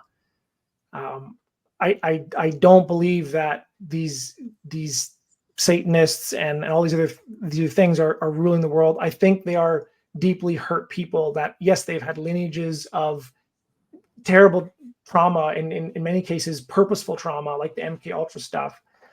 But the solution out of that is not to fight them. It's to again, not saying I'm not being a pacifist here. You absolutely have the right to defend yourself, but we're not going to shoot our way out of this with the U.S. military against us, or the drones that they have. It's just that to me is completely unrealistic. Our only hope in my mind is this kind of not building fences, building bigger tables, showing people the alternative, having a real community that's working without a state, without some kind of a hierarchy where some person's in charge, and figuring out the complications of that, and then letting that scale up, eventually to maybe a watershed, and then a region, and then maybe we start to get continents. And there's already projects like this that are happening. So yeah, that's my approach to this kind of doomsday preparedness scenarios. Is I put a lot less effort now and thought into thinking about those situations and how to survive the zombie apocalypse. And it's more about how do I build the world that I actually want to live in. Spoken like a true king hero. Yeah, there's a lot of overlap between our thinking and when something's true, it's got to be true at every level. It's to me that's the basis of it. And maybe the last thing I'll say before I start to let you go and close up is around predators and prey. And when you have an excess of predators on the land, then we know that just shooting them all doesn't work. We were talking about that before, predators in the garden or anything like that. And it's the same with our tyrants, or, quote unquote controllers, that it's not a matter of doing away with them, but how would you frame that? Is it like bringing a balance? Because I actually have a different take on balance, that balance always exists, that you cannot create balance. It is like a law of nature. But it's just like, what kind of balance do you want, that would actually support life? Yeah. So just understanding your question, do you mean like the quote kind of cabals, or these powers that shouldn't be? Like, are you asking what their role is in our ecosystem? Is that what you mean? That would be an interesting question too. But in terms of, you've already said it many times, like in our creation, rather than cooperating with a kind of sustainable plan that they've got, Yes. and fighting against them, railing against them, but to create our own life support systems that truly actually create life, then making that predator much less relevant, much less. They don't have a function. Say, if we're not all starving and going to the grocery stores, then they don't have to come up with fake food solutions, for example. Yes. Yeah, exactly. So that, I think, from what I'm understanding, is that is how we beat the system, is we don't need them. And so if you see now, like the US elections is just a fantastic example of this. The number of people that I know who have been like devout anarcho-capitalists or voluntarists or anti-state people who are now getting sucked back into the system because Kamala and Biden are just so stupid and incompetent and evil that if we don't vote for the other guy, we'll be there. So that's divide and conquer strategy is called racketeering, which is how states originated.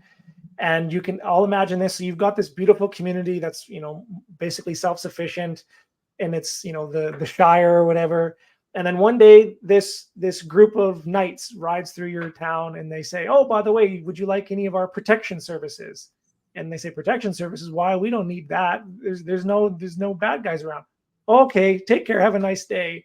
The next night they get invaded by a group of people on horseback, and they rape and kill and pillage. And the next day they come back. Oh no, you guys were attacked by somebody. We'll tell you what, the next time they come around, you give us a call, we'll protect you. And that's all it is just history. The ruling powers need to create the demand for their services. And that's what racketeering is. And so whether it is a virus or aliens or immigrants or Biden and Harris or whatever it is, there's always going to be some boogeyman that they're going to try to conjure into existence to justify why we should give them authority over us. And I am saying here that no matter what boogeyman comes over that hill, we have to be in a position more having food in the freezer and or in the cold room or whatever, that'll help. But this is more of, in my mind, an ideological and a spiritual state that we have to be in when we see whatever thing is going to come, whether it is literally an invasion from China or whatever it is. There's so many of these storylines that they could just pull a lever on, whether there is manipulation or whether it is just organic and random happenings. It doesn't matter.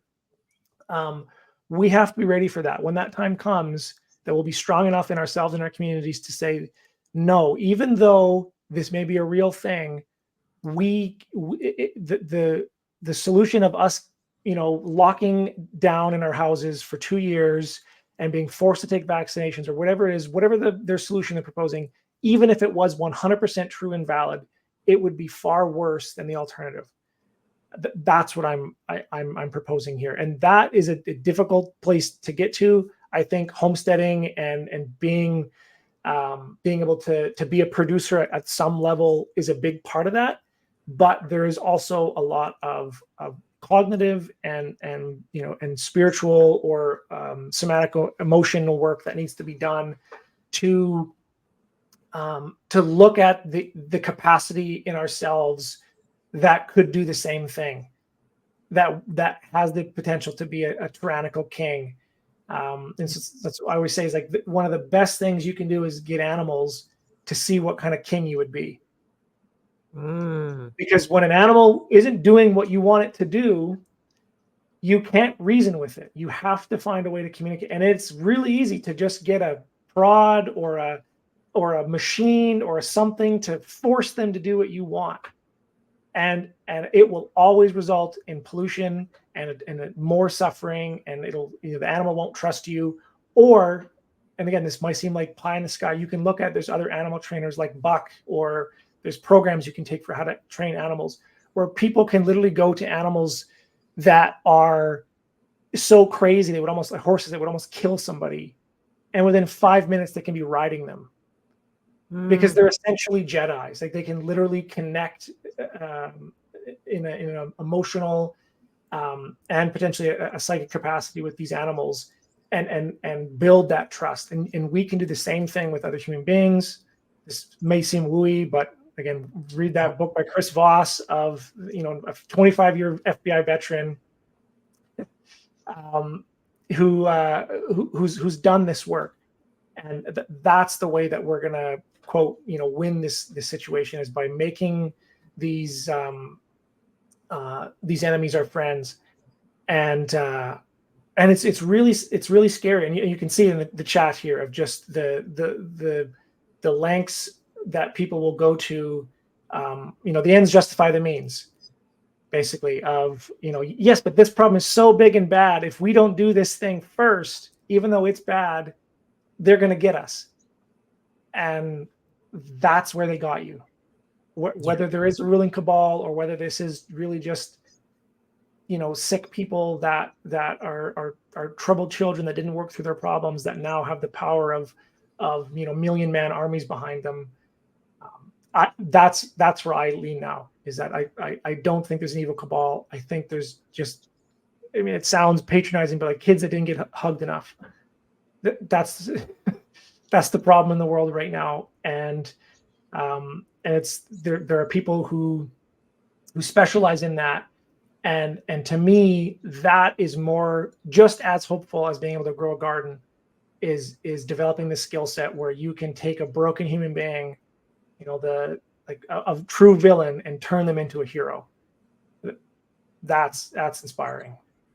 There you go. Beautiful vision. Yeah. And that's why I focus 100% of my time and energy on deprogramming. Yeah. And helping people live their purpose, because that's the core of it. If you don't run the boogeyman and or the evil in your mind. I probably have to revisit my take on evil over and over and over again. It's really shifted and Yeah, changed, but I know that when we spend a lot of our time invested in the unconscious, meaning following our fears, following the death, the threat of death all the time, then we have this extremely compromised position that costs yeah, a great deal of energy. There's no free energy in there, but the free energy is on the other side. And then yeah, it just becomes like I just forget to think about controllers. I forget to fight yeah, against them. I forget to anything, and because I'm busy building what I'm yeah, called to build. And if we all did that, this world would totally transform. So thank you for yeah, answering your calling, Takota. yeah, absolutely. And just to finish that thought is the my biggest fear is that we will become the monsters that they say we are. Right, exactly. And that's Yeah, precisely the work of the king, is to see that exactly. the seeds are there. And so like yeah, when we like going forward, there will be many opportunities and temptations for us to get sucked back into. I've noticed that there's in the freedom community, there are the people who are kind of waking up to this stuff. There's like two kinds of people. There's people who want freedom, and there's people who want control, and it's very subtle. And so or basically there's people who are fighting against the system because they want to be in power, or there's people who are making the system obsolete. And that's the real core of what we're trying to do, and in our own little way of building our homestead is, if people want to, if their vocation, if their purpose in life is to partner with ecosystems to produce the basic needs of civilization, the food, fiber, fuels, pharmaceuticals, uh, and regenerative ecosystems, we're developing that aspect and designing those properties out. But at a much bigger sense, what I'm really passionate about is just people becoming producers in whatever capacity they can to make the whole system obsolete, whether that's education, whether that's restorative justice, whether that's raising children, whether that's the medical system, whether that's the economics. We're going to need all these things. Like insurance and banking, and these aren't the way that they are right now. Yes, they're broken, they're sick, they're twisted systems. That we need them all. And so I don't want to propagate this idea of the myth of self-sufficiency, which is that we can just hunker down on our little homesteads and not need anything. We can't. That is a in my mind a naive vision for the world. But to build this larger ethos around freedom, purpose, and abundance, that's what we're passionate about. Amen again. I love that. I love that. What a beautiful conversation. Thank you so much, Takota, for joining me. Can you let people know how to work with you if they want to, if they say are looking for land, or they're looking how to develop a piece of land or create their own homestead or be part of the producer mentality? How do they follow up on working with you? Yeah, so the best place is to go to our website, buildingyourhomestead.com. It has all of our service offerings. It has all of our socials. There's lots of free resources on there. I've got links to our podcast, my YouTube channel, all the different ways you can learn more or work with us is all on our website. Okay, perfect. Fantastic. Well, thank you everyone for joining in the chat as well. And I'll keep you posted. There's a House of Free Will event for any of my members out there that's going to be postponed this week because somebody's not well enough to do that. We're having a movie event. We're actually going to watch The Big Short on Sunday. So if Nice. you're not, with a commentary by Brennan Sterling on what's actually real in that economic take on the 2008 crash. Yeah. Or not. And so you can find in the show notes, in addition to all of Takota's links, you can find my link to apply to become a member of the House of Free Will. And if you would join me for a part 2, if we could schedule that at your convenience, and then just go really deep on animals, because I want to get this big time. Totally. And what else was I going to say? I wanted to give a shout out to my son who does the intro and the extra videos for here, and part of my deal for using them, his original, they're not originals. Actually, the last one is an original song, is to ask you guys to sub to his YouTube. So I'm putting that link in the chat here. Shout out to his name is Psycho on YouTube. I have no control over that. But yeah, guns, knives, and guitars is his thing. So Okay. yeah, Awesome. yeah, very good. Have a beautiful rest of your day, everyone, and thank you once again, Takota. My pleasure. I Okay, try. Beth. Okay, thank you. You too.